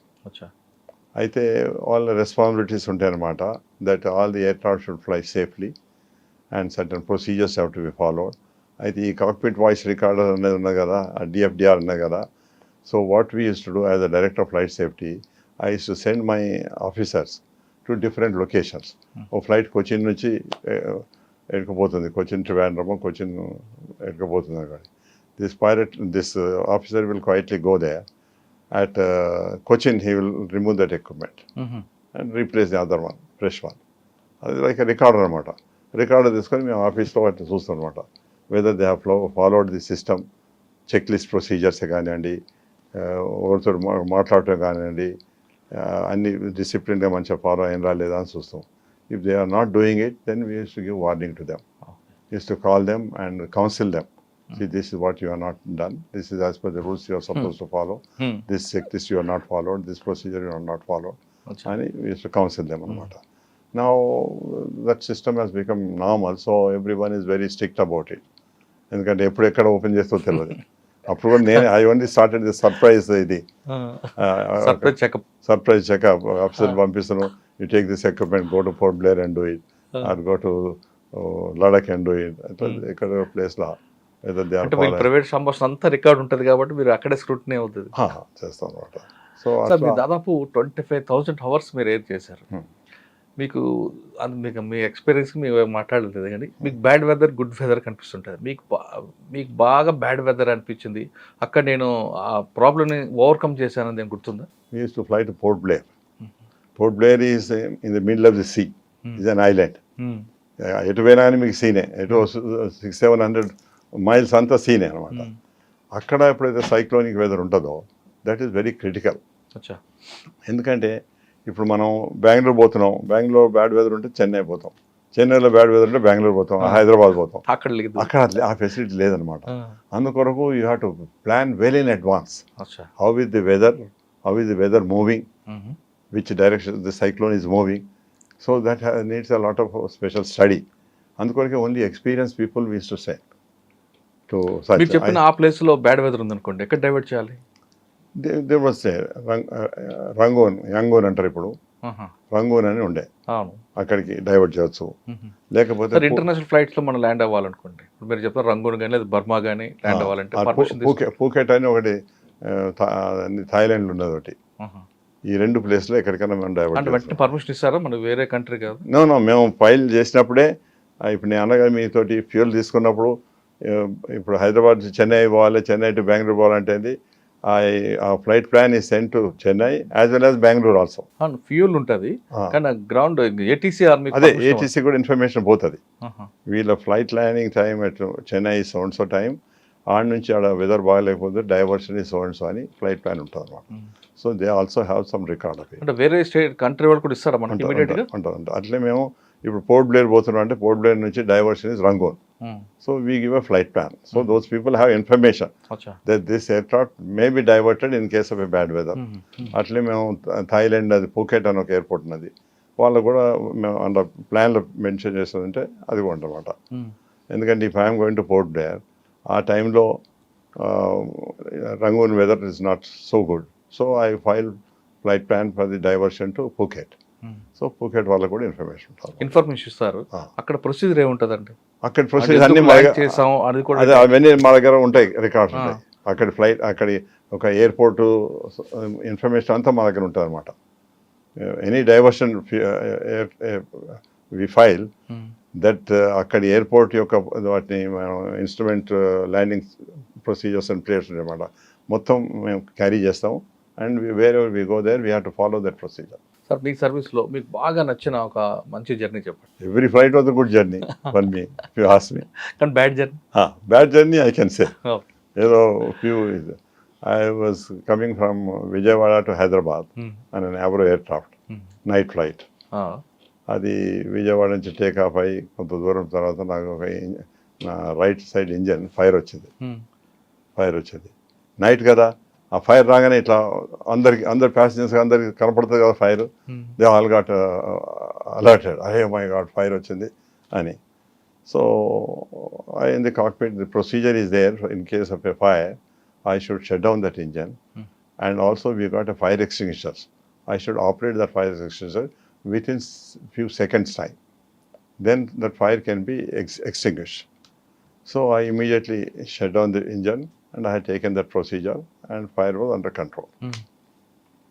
Meanwhile, one air hostess came running, sir, fire. Definitely shut, get out. And I controlled all this thing. Afterwards, I called her. He said, no, passengers are all excited and they were worried and all this sort of thing. So I said, now you go and see. Fire less, sir. So I had taken action. Don't worry. I'll take care of it. అంటే మీరు అంత హార్ష్గా చేయకపోతే అక్కడ కష్టమేమో. కష్టమైంది మళ్ళీ లేకపోతే she will be talking. I cannot afford to waste time. I had to immediate take actions అనమాట అని తీసుకున్న దాని తర్వాత I announced to the passengers. I know many passengers who are sitting on the right side must have noticed that there's a fire on the right engine, but now you can see there's no fire. It has been controlled. Only thing is, now I am flying only on single engine. So probably I have announced that we will be landing at 8:30. Instead of landing 8:30, we may land 8:45. Another 10-15 minutes. ఎందుకంటే single engine తోటి my speed comes down అని announce చేస్తే they are all happy. Captain announce. ఇటువంటి అదే instant లో మీరు Hyderabad land అయ్యారు. ఆ ప్యాసింజర్స్ అందరూ వచ్చి మిమ్మల్ని బాగా చెప్తాను నేను. అయితే ఏమైంది అంటే నేను ఏటీసీ హైదరాబాద్కి ఇన్ఫార్మ్ చేసినాను, ఇట్లా నాకు సింగిల్ ఇంజన్ మీద వస్తున్నా, ఇంజన్ ఫైర్ ఉంది, so that I can get priority. 2-3 aircrafts వస్తుంటే వాడు మంచిగా ఉన్న ఎయిర్క్రాఫ్ట్ పక్క పెట్టేస్తాడు, మనకు ప్రియారిటీ ఇస్తాడు అనమాట అనుకుని నేను ఇన్ఫార్మ్ చేస్తాను. కానీ తోవల మాకు weather was not good, that is unfortunate. అయితే నైట్లో వెదర్ మంచి లేకపోతే ఆ లైట్నింగ్ చిక్ కనపడుతుంటాయి కదా, సో ప్యాసింజర్స్ చూస్తుంటారు ఇటు అయ్యి మై గాడ్ వెదర్ కూడా మంచి లేదని వాళ్ళ వరి అనమాట. అయితే కూడా నేను మళ్ళీ అనౌన్స్ చేస్తాను, I know since it's a night you people must be noticing some lightning taking place, but it's okay, our en route is not so bad and we are trying to avoid some extreme weather, we are trying to avoid, and we will be landing. అప్పుడు నేను మాట్లాడుతాను అనమాట, so that the confidence it gives to the passengers. The passengers will feel more comfortable and happy. మాట్లాడుతుంటే passenger అంత panic కాకుండా ఉంటాయి కదా. పోయి నేను ల్యాండ్ అయినాను. ల్యాండ్ అయిన తర్వాత ప్యాసింజర్స్ యూజువల్గా పోవాలి కదా, పోకుండా అందరు ఎయిర్క్రాఫ్ట్ దగ్గర నిల్చున్నాం. ఈ ఇంజనీర్ వచ్చిండు, ఎయిర్ హోస్ట్ వచ్చిండు, సార్ ప్యాసింజర్ అంతా వెయిట్ చేస్తాను మీ కొరకు అని. ఏం పోతే ఇక ఒకడు కాలు ముట్టుకుంటాడు, ఒకడు మోకాలు ముట్టుకుంటాడు, ఒకడు అంటాడు యు సేవ్డ్ అవర్ లైఫ్ అంటారు. ఇట్లా different way of people expressing. Then I said no, as a captain what I had to do, I had done it. It is my duty and I have done it very precisely and so fast so that everything is under control. And I, being an instructor, I train other people. So since I myself is an instructor, I could take very precise action and everything is under control. So then only they have gone. అట్లే ఒక situation చెప్తాను. I had a habit of announcing the passengers. Some temples we are crossing, especially I used to do flights to Madurai. Madurai got Rameshwaram temple, a very famous temple. Lot of foreigners used to go there. On my aircraft, lot of foreigners, and I see big group going on. So I could పోయి temple చుట్టూ ఒక round కొట్టేసి అనమాట. On the right you can see the Rameshwaram temple, you can see 4 gopurams there. అక్కడ ధనుష్కోటి చక్కర కొట్టి చూపిస్తున్నాను అనమాట. చూపించి పోయి ల్యాండ్ అవుతున్నాను. అయితే ఈ ఫారినర్స్ వాళ్ళకు ఇదనమాట, వాళ్ళ కింద వెయిట్ చేసి నేను పోయినాక, oh captain we enjoyed seeing the temples we thought we'll only go personally and see on the ground, but even from the air we have seen కొంతమంది ఎక్స్ప్రెస్ హ్యాపీ అనమాట. అట్లే మనం ల్యాండింగ్ కూడా చేస్తాము. కొంతమంది థర్డ్ అని కొంచెం సౌండ్ వస్తుంది ల్యాండింగ్ ఉంటుంది, కొంతమంది స్మూత్ ఫెదర్ ల్యాండింగ్ ఉంటుంది అనమాట. Since I was very experienced instructor examiner, I use to do very feather touch landing. So lot of passengers use to appreciate it and they use to tell also. ఇప్పుడు నేను మెడ్రాస్ హైదరాబాద్ వచ్చి హైదరాబాద్ ఢిల్లీ పోతున్నా. అయితే మెడ్రాస్ నుంచి మేము take off అవుతాం, 6 o'clock take off అవుతాం, ఇక్కడ 7కి ల్యాండ్ అవుతాం, మళ్ళీ 7:45 ఇక్కడ నుంచి పోయి ఢిల్లీలో 9:30కి అట్లా ల్యాండ్ అవుతాం అనమాట. ఇది air bus aircraft. So passengers వాళ్ళు 6 o'clock ఫ్లైట్ అంటే వాడు 3 గంటలు 4 గంటలు లేచి తయారు కావాలి. పాపం సగం నిద్ర ఉండదు వాళ్ళకి. ఆ ఎయిర్క్రాఫ్ట్లో కూర్చొని వాళ్ళు నిద్రపోతున్నారు అనమాట. అయితే ఈ ప్యాసింజర్ వాళ్ళు going to Delhi via Hyderabad. So Hyderabad aircraft land అయింది, టేక్ ఆఫ్ అవుతుంది, బట్ దే ఆర్ స్లీప్ అనమాట. అయితే కొంతమంది ప్యాసింజర్ అంటారు, Captain Reddy, we did not realize that when you landed Hyderabad, when you were taken off from Hyderabad, such a smooth flight it was అని కొంతమంది. ఒక example నేను చెప్తాను. మిస్టర్ చిదంబరం గారు as a minister, central minister ఉండే, అప్పుడు జనార్దన్ రెడ్డి గారు CM ఉండి, ఇంకా రోషయ్య గారు వారు ఎంబడి వస్తుండ్రి. వీళ్ళు ముగ్గురు నా ఫ్లైట్లో ఢిల్లీ నుంచి హైదరాబాద్ వస్తుండ్రి అనమాట. అయితే నేను అక్కడ ఎయిర్క్రాఫ్ట్ పోగానే ఎల్డర్లీ పీపుల్ కనుక నమస్తే సార్ అంటే, oh captain Reddy you are on board, we are safe అని అన్నారు. తర్వాత నేను వచ్చి ల్యాండ్ అయిన హైదరాబాద్లో.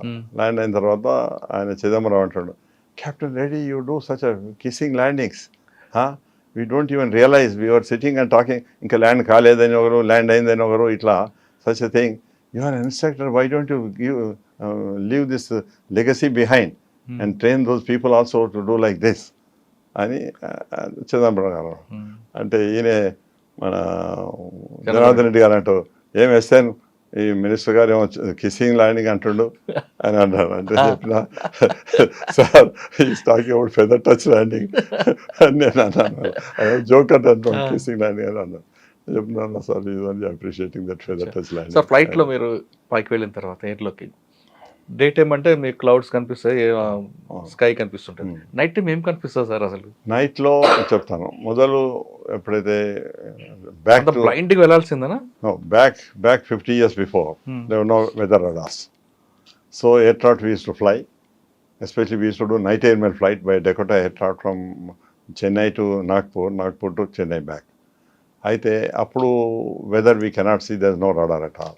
So what we use to do is కాక్పిట్లో లైట్ ఉంటుంది కదా, డిమ్ చేసి బయటకు చూస్తాం. ఇట్లా చూసి క్లౌడ్స్ ఏవైతే వర్టికల్గా ఉన్నాయో they are the clouds which can give turbulence. అయితే ఆ నైట్లో మనకు లైట్నింగ్ కూడా కనిపిస్తుంది ఇక్కడక్కడ. So they know the lightning area is a severe cloud is there. So that is how we use to avoid. But that is not 100% safe because it's only your judgement and it may be correct, may not be 100% correct. But తర్వాత radars వచ్చినాయి. Radars వచ్చిన తర్వాత నా especially when we are flying to Chennai to Singapore flight చేస్తుంటే night flight అనమాట. When you are flying over Port Blair and that area cyclonic weather, ప్రతి సంవత్సరం cyclonic depressions ఉంటాయి కదా, ఉన్నప్పుడు lot of weather will be there.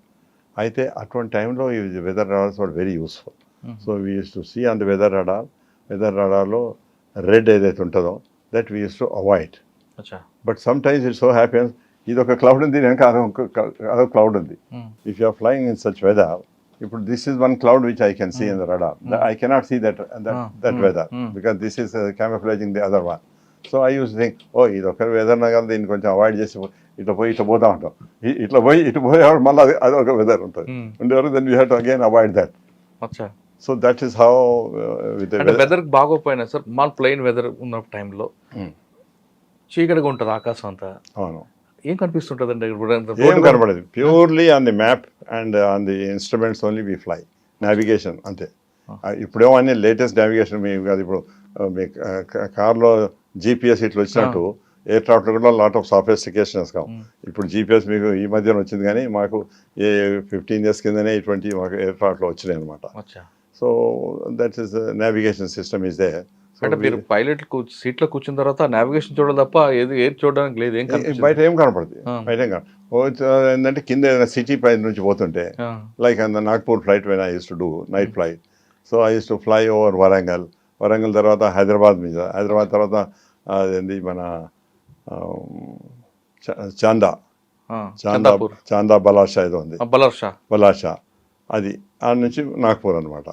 So అట్లా అంటే ఇనిషియల్ మెడ్రాస్ టేకాం కాగానే నెల్లూరు వస్తుండే, నెల్లూరు తర్వాత వరంగల్ వస్తుండే, వరంగల్ తర్వాత హైదరాబాద్ వస్తుండే, హైదరాబాద్ తర్వాత చాందా బలాషా వస్తుండే, తర్వాత నాగ్పూర్. అట్లా by looking at the ground ఆ యొక్క లైట్ యొక్క వాటి యొక్క పిక్చర్స్ డిజైన్ చూసి ఈ డిజైన్ ఉంటే this is so and so city, this is so and so city అని మాకు డిస్టెన్స్ మెజర్మెంట్ ఉంటుంది. డిస్టెన్స్ అక్కడ కనిపిస్తుంటది అంటే ఎంత డిస్టెన్స్ ఉంది, ఏ ట్రాక్ లో పోతున్నాము.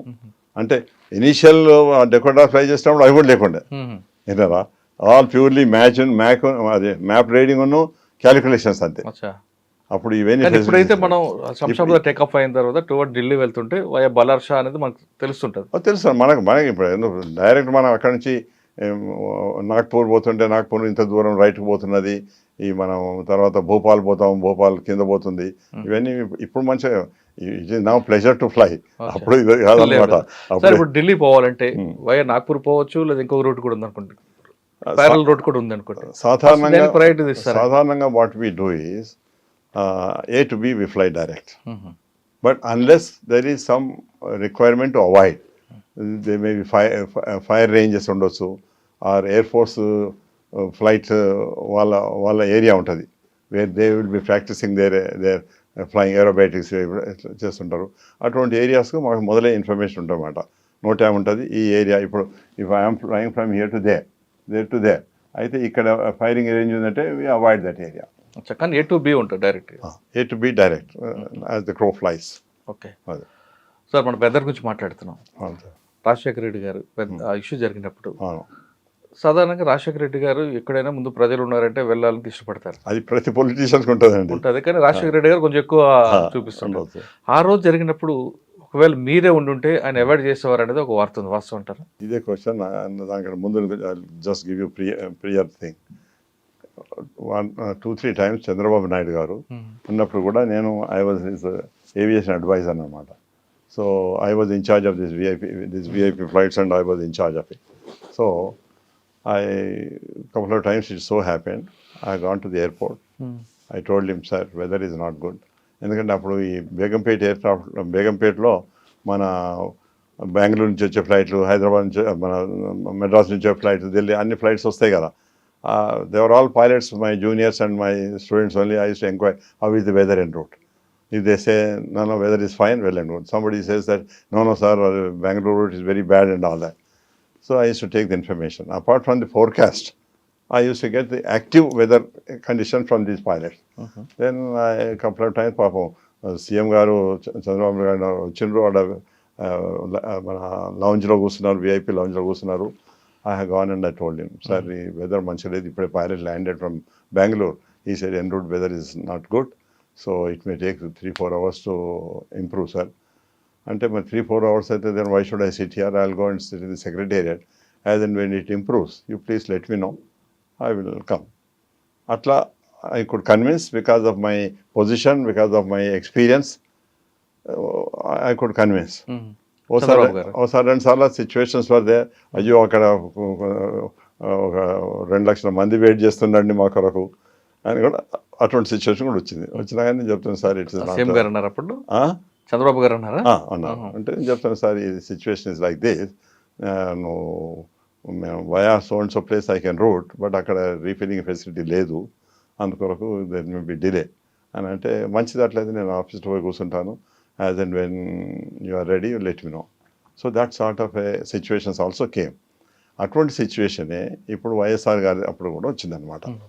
అయితే అప్పుడు ఒక బ్రహ్మానంద రెడ్డి గారని, he was in charge of this VIP helicopters. I was not in charge. I was only looking after the international airport Shamshabad. అప్పుడు ఇంకా ప్లానింగ్లో కన్స్ట్రక్షన్ ఉంది కనుక I was looking after that and I was looking after this academy. I was having 3 designations: international airport, VIP helicopter and academy. అయితే నన్ను అడిగింది అంటే ఆయన రైల్వేస్ నుంచి వచ్చిండు. అవును, ఐఆర్ఎస్ కదా. వస్తే అన్నగా అంటే రెడ్డి గారు మీ దగ్గర ఈ 3 డెసిగ్నేషన్ ఏది ఆయనకి ఇస్తారు అంటే అన్నగా అంటే sir it's his choice since is close to CM and CM relation మాకు తెలుసు, అందుకొరకు ఆయనకి ఏది అవసరం ఉంటే తీసుకొని ఇవ్వండి సార్ నేను మా చీఫ్ సెక్రటరీతో చెప్పినాను. చెప్తే ఆయన అడిగితే ఆయన అన్నగా అంటే నాకు ఇంటర్నేషనల్ ఎయిర్పోర్ట్ కావాలన్నాడు. All right let take international airport అన్నాడు. అంటే ఆడవాళ్ళు జిఎంఆర్ వాళ్ళు టేకెన్ అబ్జెక్షన్. ఈయన రైల్వేస్ బ్యాక్గ్రౌండ్ ఉంది, ఈయనేం మాకు ఏవియేషన్ చూపిస్తాడు, అందుకొరకు ఈయన వద్దని వాళ్ళు పోయి సీఎం దగ్గర ప్రొటెస్ట్ చేసుకున్నమాట. చేసుకుంటే అప్పుడు again it was not given, airport was not given to him. Then question came, మళ్ళీ చీఫ్ సెక్రటరీ గారు పిలిచి అడిగినారంటే రెడ్డి గారు మరి రెండిట్లో ఏది ఇస్తారు sir, anything a want, I will take VIP helicopter. All right let him take VIP helicopter. Sir చిన్న submission, ఎవరికైనా ఇవ్వచ్చు అలాగా? ఇప్పుడు it is all government positions, government can give any person. ఇప్పుడు కాదు, అది పొలిటికల్ పోస్ట్ కాదు కదా సార్ ఎవరికైనా ఇవ్వడానికి. ఇప్పుడు ఆ ప్రొఫెషన్ వేరు, సబ్జెక్ట్ I ఉండాలి. should not mention that even today someone is put on the aviation as aviation director and he has got no experience, but he is aviation director. అది KCR appoint చేస్తున్నాడు, ఎందుకంటే కేసీఆర్కి ఆయన కొంచెం క్లోజ్ ఉండే. Okay what post I can give this post, I'll take it. He is not even a pilot, he is not an engineer, nothing he knows about the aviation, but he was given for last 10 years, he is there. అటువంటి వ్యక్తి దగ్గర ఏమైనా incident జరిగితే ఎవరు responsibility తీసుకుంటారు? ఆయన responsibility. ఇప్పుడు ఆ బ్రహ్మాండ రెడ్డి అందుకే జైలు పోయింది పాపం, అవును విన్నారా? So this is how the things can happen. But unfortunately this things happen. అప్పుడు కూడా ఎంతోమంది అన్నారు, అరే ఇస్తే ఆయనకు ఎమ్మెల్సీ ఇవ్వనివ్వు, ఎంపీ రాజ్యసభ ఇవ్వను, దానికని చైర్మన్ కానివ్వండి, కానీ ఈ ఏవియేషన్ పోస్ట్ ఎందుకు ఇవ్వాలి అన్నట్టు ఎంతోమంది మాట్లాడినారు. మాట్లాడితే నాతో కూడా చెప్పినారు, మీరు ఎందుకు చెప్పారని నేను చెప్పిన sir I don't like to, because CMs description, if CM has appointed somebody let it be there. Sir అటువంటి సిచ్యువేషన్ మీకు ఎదురైంది అనుకోండి, ఆ రోజు రాజశేఖర రెడ్డి గారు చిత్తూరు వెళ్ళాలి, బ్యాడ్ వెదర్, ఆయన వెళ్ళారు, ఫ్లై అయ్యారు, మన పావురాలగుట్ట దగ్గర క్లాష్ అయింది. ఆ సిచ్యువేషన్ మీకు ముందే తెలుస్తుంది కదా ఫోర్కాస్ట్, మీరు అవాయిడ్ చేస్తారా లేదా రూట్ మార్చి పంపించారు? నేనేం చేస్తానంటే ఇప్పుడు this is Chittoor, this is that area and this is Hyderabad. So instead going this way I would divert them via Tirupati. And తిరుపతిలో ల్యాండ్ అయ్యి అక్కడ రీఫిల్లింగ్ ఫెసిలిటీ ఉంది, ఆ నుంచి మళ్ళీ ఫ్యూయల్ తీసుకొని దే గో టు చిత్తూర్. మళ్ళీ చిత్తూరు అదంతా అయిన తర్వాత by evening if the weather is fine they will come straight, otherwise again they will come via Tirupati. But నన్ను అప్పుడు ఎంతోమంది almost 16-17 channels have interviewed me, ever also asking me, your advisor, you are in charge of helicopter for such a long time, nothing has happen, no incident has happen, how this has happen, what you would have done if you are there అని నన్ను అడిగారు. అడిగితే నేను చెప్తాను అంటే having experience me, I know this weather will take long time to improve, therefore we should not allow the aircraft to go through this. అంటే కూడా కొంతమంది ఆ పైలట్ తెలియదా, మరి పైలట్ ఎట్లా పోయిందంటే, కానీ ఆ ఇష్యూలో పైలట్ డెసిషనే కదా అయిందంటే. అవును, పైలట్ డెసిషన్ ఎందుకైందంటే, ఒకటేమో see I have more than 25,000 hours experience, that pilot had only 8,000 hours or something. His experience is not so much to judge. See, by experience you gain lot of things. If doctors కూడా మనం చూస్తాం, experienced doctors take some decisions, experience లేని వాళ్ళు ఉంటే the lot of difference will be there. True. So similarly here also he is not, the pilot has said okay, no, there was probably usually politicians కొంచెం pressure ఉంటుంది, ఆడ 2 లక్షల మంది wait చేస్తుండయా, ఎంతసేపు delay చేస్తాం, ఆయన half an hour was delayed అని వెళ్తామంటే మంచిది పోయింది అనమాట. పోయినప్పుడు that pilot should have avoided weather, but he did not avoid. And ఇంకొకటి ఏంటంటే, అప్పుడు since Brahma Reddy was in charge of that operation, if he had experience like me, he would have suggested that go via Tirupati and totally avoid this weather.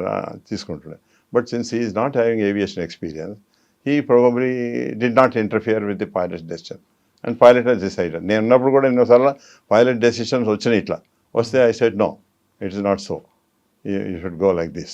కానీ ఆ ఇన్సిడెంట్లో pilot CS అంటే chief security officer decision తీసుకున్నారు తప్ప బ్రహ్మానంద రెడ్డి గారు ఆ స్పాట్లో కూడా లేరు, ఆయన ఆఫీస్కి లేరని అంటారు. లేదు, he was there at the airport. అచ్చా, కానీ డెసిషన్ ఆయన లేదు, ఆయనకి ఎక్స్పీరియన్స్ లేకపోవడం వల్ల. ఎక్స్పీరియన్స్ లేకపోతే అది నేను నవ్వుకుంటూ చెప్తాను అంటే it should be taken as a light.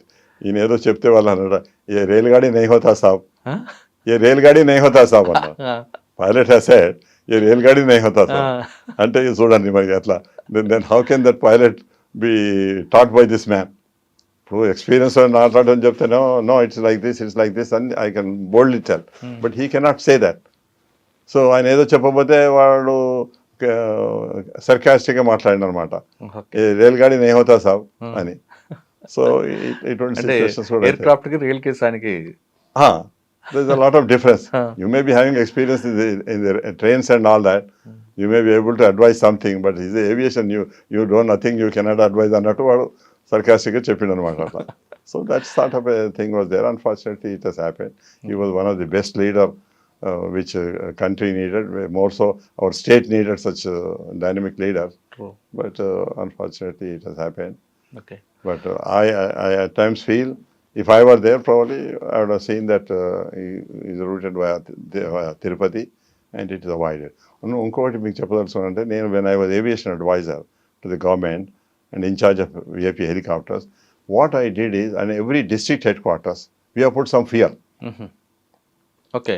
Some fuel is kept there so that వీళ్ళు ఆ ఏరియాకి ఫ్లై చేసినప్పుడు అలా అక్కడి ఇప్పుడు ఇక్కడ నుంచి వాళ్ళు ఇట్లా ఏదో డిస్ట్రిక్ట్ పోతుంది అనుకోని, ఆ డిస్ట్రిక్ట్ పోయేది ఉంటే అక్కడ ఫ్యూయల్ ఉంటుంది. తక్కువ డిస్టెన్స్ అయితే పోవడానికి వస్తానికి ఇక్కడనే తీసుకొని పోతారు. దూరం ఉన్నది అనుకోండి ఉంటే అక్కడ ఫ్యూయల్ ఉండేదంటే పైలట్ ఈజ్ మోర్ కంఫర్టబుల్.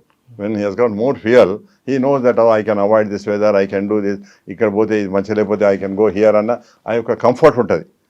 అదే ఫ్యూయల్ తక్కువ ఉండేది ఉంటే ఆ కంఫర్ట్ ఉండదు అనమాట. అందుకొరకని నేను to give such comfort to the pilots, being an aviator and having so much of experience, and every district headquarters, ఈ పోలీస్ హెడ్ క్వార్టర్స్ ఉంటాయి కదా, అక్కడ వీ హ్యావ్ కెప్ట్ ఫ్యూయల్ అనమాట. అయితే మా దగ్గర పోలీస్ వ్యాన్స్ ఉంటుండే, పోలీస్ వ్యాన్ నుంచి I use to send the fuel in advance there and fuel is always kept there. ఆ ఫ్యూయల్ కూడా మళ్ళీ 6 months కంటే ఎక్కువ ఉండకూడదు అనమాట. So I use to keep a chart and I use to keep rotating the fuel. అది 3 months కాగానే I use to get that fuel here and put a fresh fuel there. అట్లా done it and I used to coordinate with all those people and all that. So sir, మీ సర్వీస్లో aviation, ఇంటి పేరు aviation అయిపోయింది. Aviation మీరు చేసిన contribution ఏంటండి? ఎందుకు మీరు చేసింది మీ మార్కు, మీ ఇన్నోవేషన్ ఏముందండి? ఇన్నోవేషన్ ఏముందండి? ఇప్పుడు మీరు I was a regional director of Indian Airlines. I was also chief executive of the southern region. So I had taken some decisions. Appu Air India was not having enough aircrafts and not enough pilots. But ikkada nunchi manam neighboring countries ku povam is a right of the Indian Airlines or Air India. Basically Air India lepothe Indian Airlines. Okay.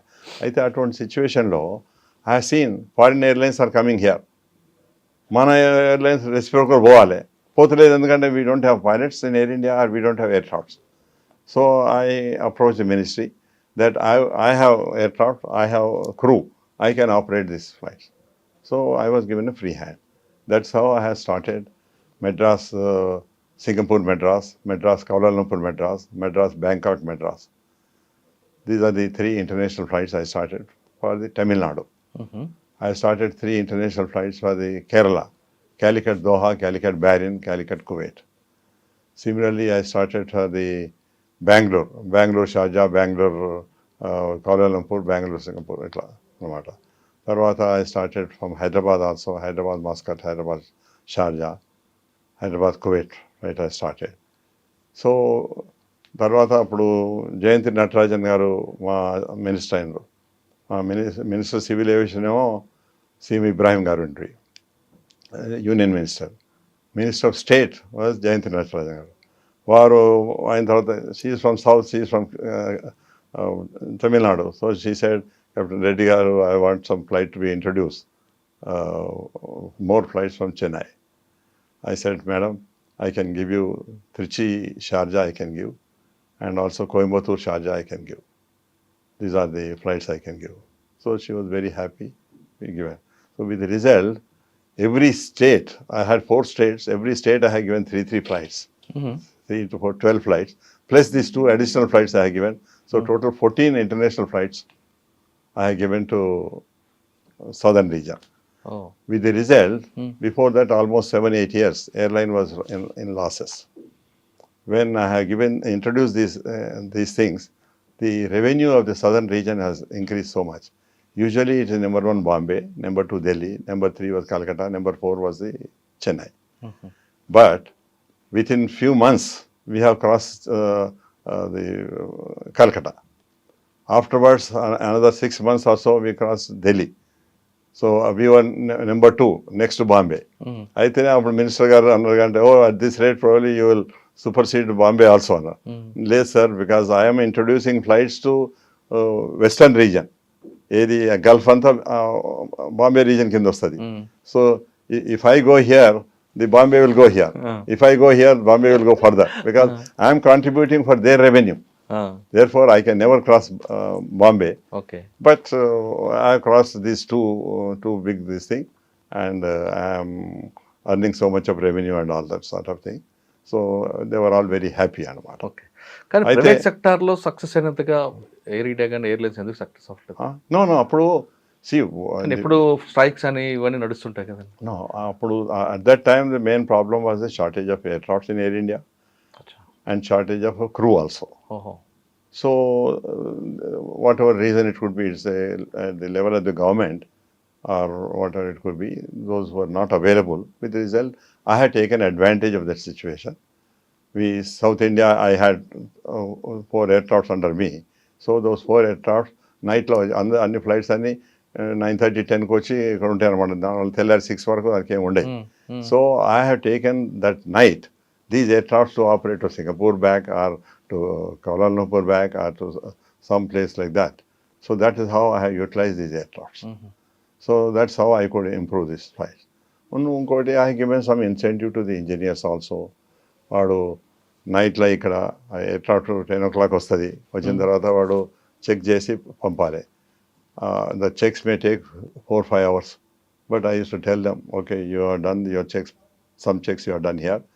Go along with the aircraft to Singapore. At Singapore on ground, again you carry out the checks. Aircraft is there for 1 more hour, 1.5 hour. You carry out the checks. Again, come back with the aircraft and do the balance of checks here and release the aircraft in the morning. So that's how, but I have given some incentive to them, some few dollars. So like that, engineers ఉన్న engineers తోటే I have managed. ఉన్న aircraft తోటే I have managed. So that is how my minister and my CMD was very happy that I could introduce so many flights, and that has improved a lot of income, a lot of revenue, I can say. అచ్చా So that is how the 8 years which was running in losses has shown profit because of this. That's why my minister used to say, Captain Reddy, because of you, I am able to walk with the head up in the parliament. Because now I am heading an airline which is showing the profit. Okay And atla, and he was so impressed that, see, I was doing a commercial flights as well as I used to do training flights. అయితే ఈ training flights కొరకు aircraft only night ఉంటుంది. దినం అంతా flight చేస్తే కదా, night 9:30, 10 తర్వాత aircraft వస్తుంది available for training. So day time నేను పొద్దున 4 day ఫ్లైట్ చేసి వచ్చాను అనుకోండి. I used to sit in the office. Mala about 5:15 I'll go home, take a rest till 10 o'clock, 10:30. మళ్ళీ వచ్చి నైట్లో ట్రైనింగ్ చేస్తాను. అయితే మా మినిస్టర్ గారికి తెలిసి మినిస్టర్ గారు అన్నమాట, oh I understand you work 16 hours a day, Captain Reddy. How you work for 16 hours a day? I think I should come and meet your wife who is permitting you to work so many hours and all that. అని చెప్పిండు. చెప్తే అన్నాను, sir, she doesn't stay in Madras. She stays in Hyderabad. She's a doctor. She is working in Hyderabad. అయితే nahi hum Hyderabad aake milenge. And he came here. He met her. He was appreciating her because of you allowing him to do so much of work, and he is doing a good work and all that, working 16 hours, bringing the airline to big quality flights and area. Okay. అట్లే కొన్ని నేను small changes I made it. Morning ఫ్లైట్స్లో we used to give breakfast, bread, butter and jam. That was the normal thing. Idli and idli sambar. South ఇండియాలో South India, so many people have sent appreciation letters to me. Oh, Captain Reddy, you have done a very nice thing, this, that, and appreciation letters వచ్చినాయి. అట్లే lunch and డిన్నర్కు తైరు సాదం అని introduce చేస్తాము. It's a curd rice. Most of the South Indians, they like it. Rajma rice కూడా మీరే చేశారు. Yeah. So ఇట్లా people have started it. అయితే ఈ నైట్లో మా ఫ్లైట్ వస్తుండే ఢిల్లీ నుంచి హైదరాబాద్ మెడ్రాస్ ఎయిర్బస్ 300 వస్తుండే. అది 6:30కి అక్కడ వెళ్తుండే, ఇక్కడ 9:30 10కి ల్యాండ్ అవుతుండే. ఆ ఫ్లైట్లో కూడా ఇంట్రడ్యూస్ దిస్ తైర్ సాదం. అయితే some MPs and some ministers also express, oh captain Reddy గారు, good thing you did it, otherwise we use to go home, have thayir sadam and then sleep. So now our wives need not be awake till we go అని ఇట్లా comment చేసిన. కొంతమందికి అంటే కొంతకాలం వరకు sir air ఇండియాలో కూడా గిఫ్ట్లు ఇచ్చేవారు చిన్నపిల్లలు వస్తాయి, తర్వాత అది కంట్రోల్ అయిపోయింది. ఎందుకండి ఏమైందంటే when you make profit, you got surplus funds, you can afford to do that. When you are not getting enough profits, essential వాటికే మనకు లేనప్పుడు మనం ఈ లగ్జరీస్కి ఎక్కడ పోతామండి. సో ప్రైవేట్ సెక్టర్ అంత కాంపిటీషన్ ఉంది కదా, దాని తగ్గట్టు మనం ఎందుకు ముందు వెళ్ళట్లేదండి? No, there is lot of reasons are there, political reasons also there. ఏమైందంటే ఇది being a government thing, lot of MPs use to fly free, ministers use to fly free.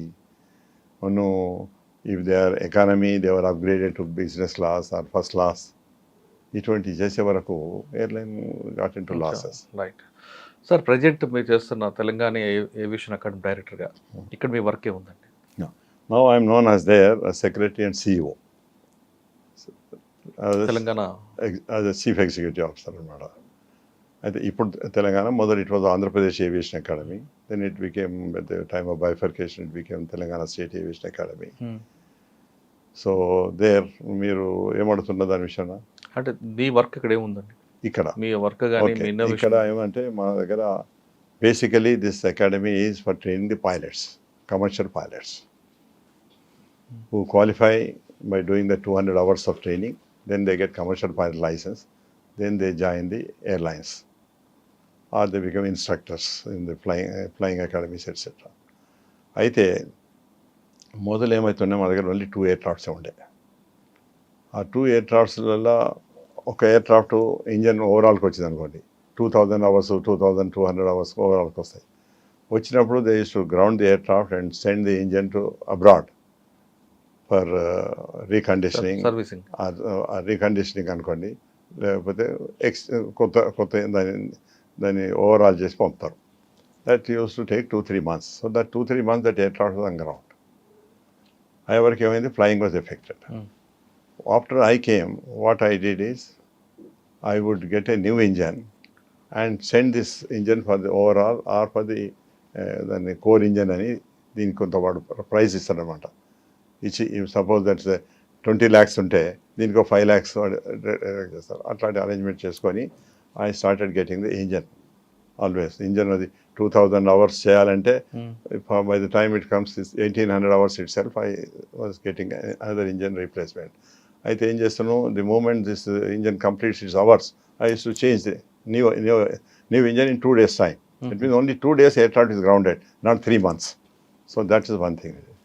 Second thing is I started getting more aircrafts. From 2 aircraft or 3 aircrafts nunchi now we have 6 aircrafts. Telangana government. Telangana State Aviation Academy. There are 5 or single engine aircraft. One is a multi-engine ante then 2 engines aircraft anamata, which is the requirement now for the airline. If you have to become a pilot in the airline, you should have minimum of 15 hours of experience on a multi-engine aircraft. So that's how I introduce. With the result, more aircrafts have come, more pilots I can train, and more pilots can qualify, and more jobs it can be given. That's one thing I have done it. Second thing I did is aircraft maintenance engineers. There is a generally shortage of aircraft maintenance engineers. So I started a course of aircraft maintenance engineers. So we take same +2 intermediate mathematics and physics and all this one. We select them, we give them a training for 3 to 3.5 years. We give them a training as required by the DGCA, Director General Civil Aviation వాళ్ళు syllabus ప్రకారంగా we train them, and when they pass their DGCA examination they get licenses, and by getting those licenses they can be appointed in the airlines, in the aviation industry anywhere and all that. That's second thing I started. Third thing I started is engineer ante nenu I am qualified, I am getting 1 lakh salary, but I am not a graduate. Huh? Uh, I mean, I don't know whether your time permits. There's a joke. uh, One engineer has gone uh, to marry one MSc girl. uh, MSc girl. So that girl said, this guy said, I'm an engineer in the airline. I get 1,25,000 rupees salary. అంతా మంచి impress చేసాడు parents side okay మీరు ఇద్దరు మాట్లాడుకోండి అని పెడితే this girl side what is your qualification he said no I have no qualification you said you are engineer or you BTech BE or what you are అంటే no I'm an engineer getting so much of salary no sir I'm asking you are you BTech BE అంటే అన్నాడు వెళ్ళలేదు you don't have any not even degree and you want to marry MSc girl and let's pay that. I'm just saying the fact it's a fact. So that engineer came to me and he said, sir, this was a fate of mine. అని చెప్పాను అనమాట అరే I wanted to congratulate you నీ పెళ్లి అవుతుందట నేను అనుకుంటే ఇదేమో news చెప్తాను అని చెప్పాను అనమాట. సో ఇట్లా అయింది. తర్వాత then I felt that I should start this. Then how to start is a technical qualification can come only from the JNTU. అచ్చా. సో JNTU యొక్క వైస్ ఛాన్సలర్ మనకు పరిచయం పరిచయం అయ్యాడు. మేము we use to select VVIP pilots కొరకు there the committee of myself, some DGP or home secretary will be there and vice chancellor will be there. So atla I became friendly with that vice chancellor. I told him, sir, మా దగ్గర ఇట్లా engineering ఉన్నది 3.5 years course చేస్తారు, qualify అవుతారు, లైసెన్స్లు వస్తాయి, జాబులు వస్తాయి. మీ ఇంజనీర్స్కు 40,000 వస్తాయి, మా ఇంజనీర్స్కు ₹1,00,000 వస్తాయి. కానీ వాళ్ళు నాట్ ఈవెన్ గ్రాడ్యుయేట్స్ అని ఈ ఎగ్జాంపుల్ ఆయన కూడా చెప్పిన అనమాట. He also laughed at it. He said okay I will talk to my people, I will get back to you అని. Then he said we can do MSc aviation, 5 years integrated course అని ఆయనే ఇచ్చేసమాట. Same syllabus what DGCA syllabus is they, and plus they have to introduce mathematics, physics and English. So అది introduce చేసేదంటే ఆయన అన్నదంటే you prepare them and we conduct the examination and if they pass they get the degree, post graduation degree at the end of 5 years. అంటే అట్లా I have started that MSc aviation program. With the result, what has happened is an engineer gets qualified for MSc aviation as well as the license. Oh. By getting a license, he gets a job in the aviation industry, maybe flying club or flying training organization or airline or general aviation or somewhere he gets a job. But by virtue of MSc aviation, he can go to State Public Service Commission or Union Public Service Commission or any other post where the graduate or postgraduate is required. With the result, నా దగ్గర ఇప్పుడు ఒకరు కూడా unemployed లేరు అనమాట. Everyone passed, 100% they are all placed. So that course became very popular and it's a very unique course in the entire India. ఎక్కడ లేదు. మా దగ్గర it was first we started and very successfully we are doing. Super. Another thing also I would like to mention about this particular course. Few batches, first batch, second batch has taken place. All of them were first class and honors. First class is 60%, honors is 70%. Okay. So the then vice chancellor asked, కొత్తగా వచ్చిన రీసెంట్గా we have given you and your results are 100% అండ్లా మళ్ళీ 60% are first class, 40% are ఇది అని they were surprise. So I told them sir the secret is that they have to get 85%, 75% for passing the AME course. DGCA examination కొరకు 75% they have to score. So I prepare them to 85%. ఆ లెవెల్కి మేము prepare చేస్తే వాడు DGCA exam పోయి వాడు 75, 76 పైన వస్తే వాడు పాస్ అవుతాడు. ఆడవాడు 74 వచ్చి ఫెయిల్ అవుతాడు. బట్ మీ దగ్గర వాడు 74 వచ్చినాడు ఈజ్ ఆనర్స్. అండ్ వాడు 60 వచ్చి వాడు 62, 65 వచ్చినాడు వాడు first class. So that is how my. సాధారణంగా ఎయిర్ క్రాఫ్ట్ యాక్సిడెంట్ అయినప్పుడు అంటే కింద లా అండ్ ఆర్డర్ పోలీసులు కాకుండా మీ వైపు నుంచి ఎలా ఇన్వెస్టిగేషన్ చేస్తుంటారంటే, అన్వైల్ యాక్సిడెంట్ అయితేనేమో ప్రతి ఎయిర్పోర్ట్లో వాళ్ళకు SOP ఉందన్నమాట, ఏం ప్రొసీజర్స్ ఫాలో కావాలి. వైల్ ల్యాండింగ్ ఇది అయిందనుకోండి, ఎప్పుడు ఎయిర్ క్రాఫ్ట్ ల్యాండింగ్ కొరకు వస్తుంటే వాళ్ళ దగ్గర ఫైర్ టెండర్స్ ఇవే ఉంటాయి, మెడికల్ ఫెసిలిటీస్ ఉంటాయి, అంబులెన్స్ ఉంటాయి, అన్నీ రెడీగా ఉంటాయి అన్నమాట. The moment something happens, immediately the fire tenders and ambulance will go there near the aircraft. అయితే అప్పుడు వాళ్ళు యూజువల్గా what pilot can control, pilot will control it. When pilot cannot control it, what is there, these people also will go in case of any fire or something, the fire extinguishers are going are there. That is one thing. If it's in the air, no one can help anything, no one can do anything. So this is how. Then the question of accident investigation comes. How it has happened అన్నది yes ఇదివరకు మీతో mention చేసినట్టు, there are two very important equipments which helps us to investigate the accident. One is that black box, DFDR, you call it a black box, DFDR అంటారు. Black box అది orange box. Orange box. The data flight recorder is there. So that gives about 140 to 150 parameters of the aircraft. What was the situation of the aircraft at that time? Height, time, speed, what equipment has failed, and what has happened. All that it gives information about anything about the aircraft. The information is there in DFDR. Anything what has happened in the cockpit.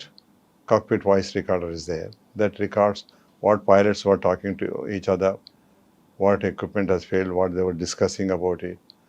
And similarly, what ATC was talking to them, or what these people are informed to the ATC. They may say, I got right engine on fire. You may inform to the ATC, my distance is so much, I'll be taking so much of time to come, and I need a priority to come. Like that he will stay. Ivanni information వస్తాయి అన్నమాట. దాన్ని బట్టి we go back to create a system and history how this accident might have taken place and all that. And this equipment is so good, even if it's in the depth of a sea also, it can be taken out and nothing happens to it. Equipment recorder will not be damaged. It is so insulated and so nicely made. Both the equipment, this cockpit voice recorder as well as this data flight DFD also. Sir ఒక punishment ఎలా ఉంటుందండి? Punishment range ఎలా ఉంటుంది? Normally what happens is the human failure also can take place.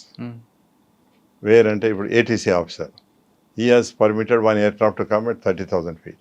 Okay. It happened to me also practically. I was coming from Madras to Delhi, I was going, and one aircraft was coming from Delhi to Madras.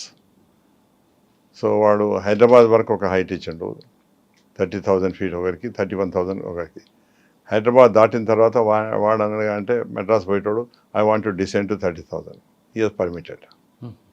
Whereas I was flying at 30,000 feet. So I heard, immediately I take an objection with the ATC. I am flying at 30,000, how can you allow other aircraft to fly at 30,000 feet? And I alerted them. And then later on I complained against that ATC officer. This is the wrong thing to do it. And he was punished for not having, not being alert or not being true to his duty and all that sort of thing. అవి అట్లాంటి human errors కావచ్చు. ఇంకొకటి human errors ఎట్లయిందంటే, మన ఢిల్లీ దగ్గర 30 miles దూరంలో ఒక Kazakhstan aircraft, ఒకటి Saudi Arabia aircraft crash అయింది. ఒకరు క్లైమ్ చేస్తున్నారు, ఒకరు డిసెండ్ చేస్తున్నారు అనమాట. ఆడ language problem. That Kazakhstan fellow could not follow the correct English. వాళ్ళకి కొంచెం పూర్ ఇంగ్లీష్ అనమాట. ఎవరికి ఏమైంది అంటే, the Saudi Arabian aircraft was allowed to fly to some height, and this fellow was allowed to say 14,000 feet with 12,000 feet. Okay. But వాడు 14,000 feet అనేటోడు వాడు కిందికి దిగిన 12,000 feet దిగి వీనితో క్రాష్ అయ్యాడు. So this is type of human error can happen. And human error can happen by the pilot also. But దాని విషయం నేను తర్వాత మీతో చెప్తాను. The pilot error is very rarely it happens.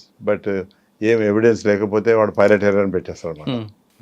ఏటీసీలో మీరు అన్నట్లు మిస్టేక్ జరిగింది అనుకో, అదే అంటే వాడిని సస్పెండ్ చేస్తారా, సర్వీస్ రిమూవ్ చేస్తారా? He can be suspended, he can be dismissed. Prosecution కూడా ఉంటుందా? Of course it is. Same thing, engineer also, if he does some mistake, if it's proved that it's a fault of the engineer, he did not do the correction for the aircraft and he released the aircraft, Like other day, I mentioned to you that bird hit was there was a Ah. hole, and that engineer, I suspended him for 2 months. And I suspended that pilot also, but not checking properly. So this is how the punishments takes place. Sir ఒక craft air craft 30,000 ఫీట్లో ఉందనుకో, runway మన station దగ్గరికి వస్తుంది Shamshabad airport, అంటే ఒకేసారి land down చేసుకుని వస్తుంటారా, లేదంటే 5,000 10,000? అట్లే లేదు, వాడు ఏ 60, 70, 80 మైల్స్ నుంచి డిసెండ్ అవుతాడు. వాడు 30, if he was 30,000 feet, he will descend. వీళ్ళు ట్రాఫిక్ ఏం లేకపోతే okay you're clear to descend to 25,000 అంటాడు. మళ్ళీ తర్వాత you're clear to descend to 20,000 feet అంటాడు. సపోజ్ ఇంకొక ఎయిర్ క్రాఫ్ట్ ఉందనుకోండి, వాడు 20,000 ఇవ్వకుండా వాడు అంటే కానీ you can descend to 23,000 and maintain 23,000 అని వచ్చేటానికి అంటాడు. వీనికి అంటే కానీ మెయింటైన్ 22,000 అండ్ గో. వీడు ఎప్పుడైతే క్రాస్ చేస్తాడో అప్పుడు he will allow him to descend, then he will allow him to climb again. So this is how the system is. Okay, అదంతా వాడు రడార్ మీద వాచ్ చేస్తున్నాడు అనమాట. రాడార్ ఇప్పుడంటే రాడార్స్ వచ్చినాయి కదా, ముందు రాడార్స్ రానప్పుడు వాళ్ళు ప్లాన్ పెట్టుకుంటూ ప్లాన్ ప్రకారంగా చేస్తారు అనమాట. Now it is become much more sophisticated and simple, but now the traffic has increase. అప్పుడేమో ఏదో కొన్ని ఎయిర్క్రాఫ్ట్ ఫ్లై చేసినప్పుడు వాడు ఏదో మ్యాప్ మీద పెట్టుకొని పాయింట్స్ పెట్టుకొని it was easy. But now traffic has increase so much that he has to keep watching ఏ ఎయిర్క్రాఫ్ట్ ఏ డైరెక్షన్ పోతుంది, ఏ ఇట్లా వస్తుంది, ఎట్లా వస్తుంది, ఇవన్నీ వాడు చూసుకొని. బట్ రడార్ మీద if you go and see the radar, some blip comes. Okay. And it is easy to see also. One has to be very alert and active to see that and control. Sir ఎయిర్క్రాఫ్ట్లో pilot ఒక announcement చేస్తారండి, we are preparing landing shortly. అది ఏ టైంలో వస్తుందండి? అంటే శంషాబాద్ నుండి ఢిల్లీ వెళ్తున్న టైంలో 2 hours 10 minutes జర్నీ అనుకుంటాను. 10 minutes ముందు ఇస్తాడా, లేదంటే ప్రిపేరింగ్ అంది ఒక హాఫ్ అన్ అవర్ బిఫోర్గానే ready? At least about 15-20 minutes before ఇస్తాడు. ఎందుకంటే see, he has to start descending about 15-20 minutes before. So descend కాకముందే ఇస్తాడు అనమాట. ఇక సీట్ బెల్ట్ ఆన్ చేస్తాడు వాడు only when he's coming to near 12,000 or 10,000 ఫీట్కి వచ్చినప్పుడు సీట్ బెల్ట్ ఆన్ చేస్తాడు. అప్పుడు every one is suppose to be back in their seats. ఏరోస్టెస్ కానివ్వండి, ఆ ప్లేట్ సీట్స్ అన్ని కలెక్ట్ చేసుకొని కూర్చోవాలి. మొదలు అలర్ట్ ఎందుకు ఇస్తా అంటే హాఫ్ అన్ అవర్ టైం అన్నప్పుడు వాళ్ళకి తెలుసు ఇంకా హాఫ్ అన్ అవర్లో 20 minutes లోపల మనం చేసుకోవాలని, అందుకొరకు వాడు హాఫ్ అన్ అవర్ అంటాడు. తర్వాత ఎప్పుడైతే when is descending again he informs. Then when is nearing 10,000 feet he'll put the seat belt on. అంతవరకు వీళ్ళు అంతా క్లియర్ చేసుకోవాలి. టాయిలెట్ సీట్స్ యూజ్ చేస్తారు కూడా యూజ్ చేసుకొని వచ్చి సీట్లలో కూర్చోవాలి, సీట్ బెల్ట్ పట్టుకొని కూర్చోవాలి. సార్ సీట్ బెల్ట్ మస్ట్ అంటాము, మస్ట్. కానీ దిగుతున్నప్పుడు కూడా సీట్ బెల్ట్ ఎందుకు? తర్వాత ఒకవేళ రిలాక్స్ అనుకోండి అది కూడా వెంటనే పుషప్ రావాలంటుంటారు. అది చెప్తాను. ఇప్పుడు మనం కార్లలో కూడా కొంతమంది ఇట్లా కూర్చొని డ్రైవ్ చేస్తారు. That is very wrong. What happens is while landing if there is an impact, అయితే ఏమైతే అంటే ఈ వీడు పోయి దాని మీద పడతాడు, ముందర సీట్ మీద పడతాడు, వాడు ఇంకో సీట్ మీద పడతాడు. సడన్గా ఇంపాక్ట్ అయ్యి సడన్గా బ్రేక్ రాగానే పడతాడు అనమాట. సీట్ బెల్ట్ ఉండేది ఉంటే ఇట్లా ఇక్కడనే ఈ సీట్కే ఉంటాడు వాడు. He will not get damage by hitting himself to the seat. కానీ ఎయిర్క్రాఫ్ట్ లో సీట్ అంత ముందుకు రాదు కదా. If your seat belt is not there you can definitely go and hit the front seat. అంటే రన్వే మీద ల్యాండ్ అవుతుంది. ఎక్కడ మీరు ల్యాండ్ అయినప్పుడు బ్యాడ్ వెదర్లో కూడా, సపోజ్ బ్యాడ్ వెదర్లో కూడా ఎయిర్క్రాఫ్ట్ ఈస్ టర్బులెన్స్లో అప్ అండ్ డౌన్ పోతుంది అనుకోండి, సీట్ బెల్ట్ లేకపోతే there are people who are thrown out like this. అంటే ఒకవేళ రిలాక్స్ కూర్చున్నాం అనుకోండి, సీట్ మన బ్యాక్ పుషప్ తీసుకొచ్చి ల్యాండ్ అవుతున్నప్పుడు ఇవన్నీ కంప్లీట్ గా ఒకే పొజిషన్ లో రమ్మంటే చెప్తారు. అదే అంటున్నా, ఎందుకంటే మనం ల్యాండ్ అయ్యేటప్పుడు we can never know what can happen. Any incident accident happens, then ఇది సీట్ బెల్ట్ ఇది చక్కగా లేకపోతే ఉంటే బ్యాక్ బోన్ గెట్ డ్యామేజ్. అదే స్ట్రేట్ ఉండేది ఉంటే backbone will not get damage. అది ఇట్లుండేది ఉంటే ఆ బ్యాక్ బోన్ గెట్స్ డ్యామేజ్. కొన్ని ప్లేసుల్లో ఫ్లైట్ లో వెళ్ళాం అనుకోండి, కొన్ని ప్లేసుల్లో విండోస్ ఓపెన్ చేయమంటారు, జమ్మూ కాశ్మీర్ లాంటి ప్లేసుల్లో విండోస్ క్లోజ్ చేయమంటారు. That may be due to some security reasons. Otherwise normally it is not. Sir ఫైనల్గా వద్దాం. ఇక్కడ తెలంగాణ ఏవియేషన్ అకాడమీ ఒకప్పుడు లాసుల్లో మైనస్లో ఉండేది, అది ప్రాఫిట్లోకి రావడానికి మీ ప్లాన్ ఆఫ్ యాక్షన్ ఏం చేశారు? అదేనండి, ఒకటేమో ఎయిర్ క్రాఫ్ట్స్ ఎక్కువ తెప్పించాను, ఒకటేమో ఇప్పుడు మా దగ్గర ప్రతి ఎయిర్ క్రాఫ్ట్కి ఏదైతే స్పేర్స్ కావాలనో అన్నీ ఇంపోర్టెడ్ అనమాట. Aircrafts are all made outside the country. America లేకపోతే యూరోప్లో some countries are making, Switzerland కావచ్చు, వేరే జర్మనీ కావచ్చు, ఏదో కంట్రీ కావచ్చు, ఆస్ట్రియా కావచ్చు. అయితే ఈ స్పేర్స్ వచ్చడం కొరకు మనకు టైం పడుతుంది.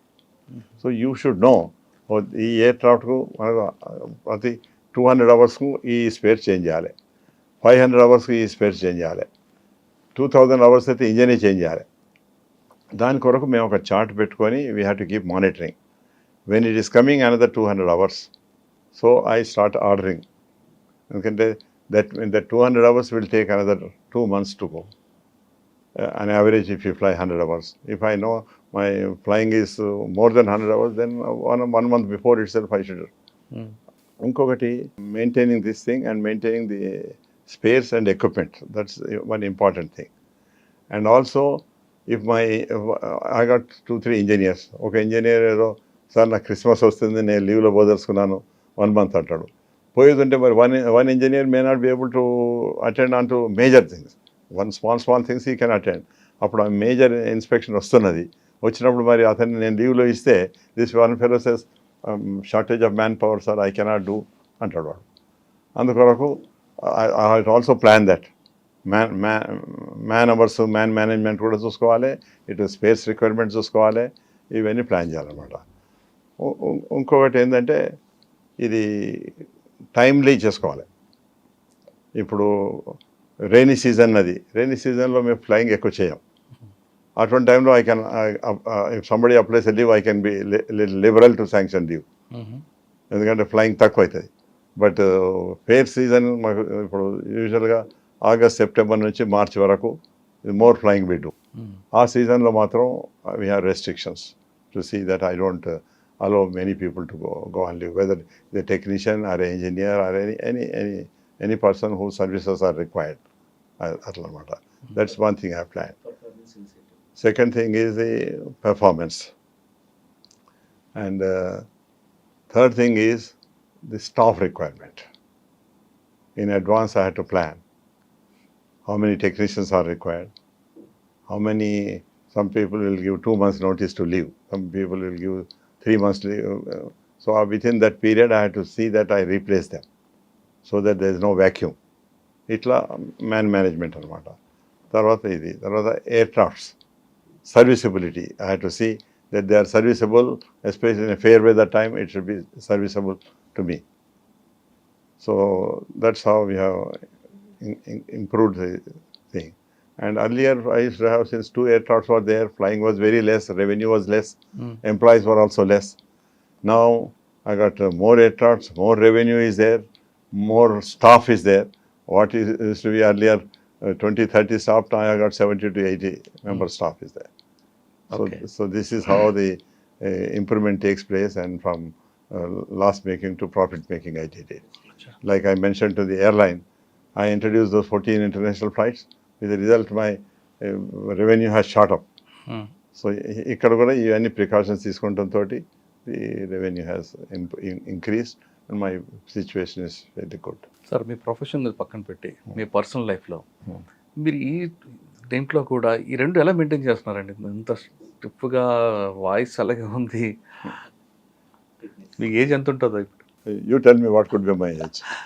నేనైతే మీకు 75 అనుకుంటా, 70 to 75. ఒకసారి 60-65 అంటారు, ఒకసారి 75 అంటారు.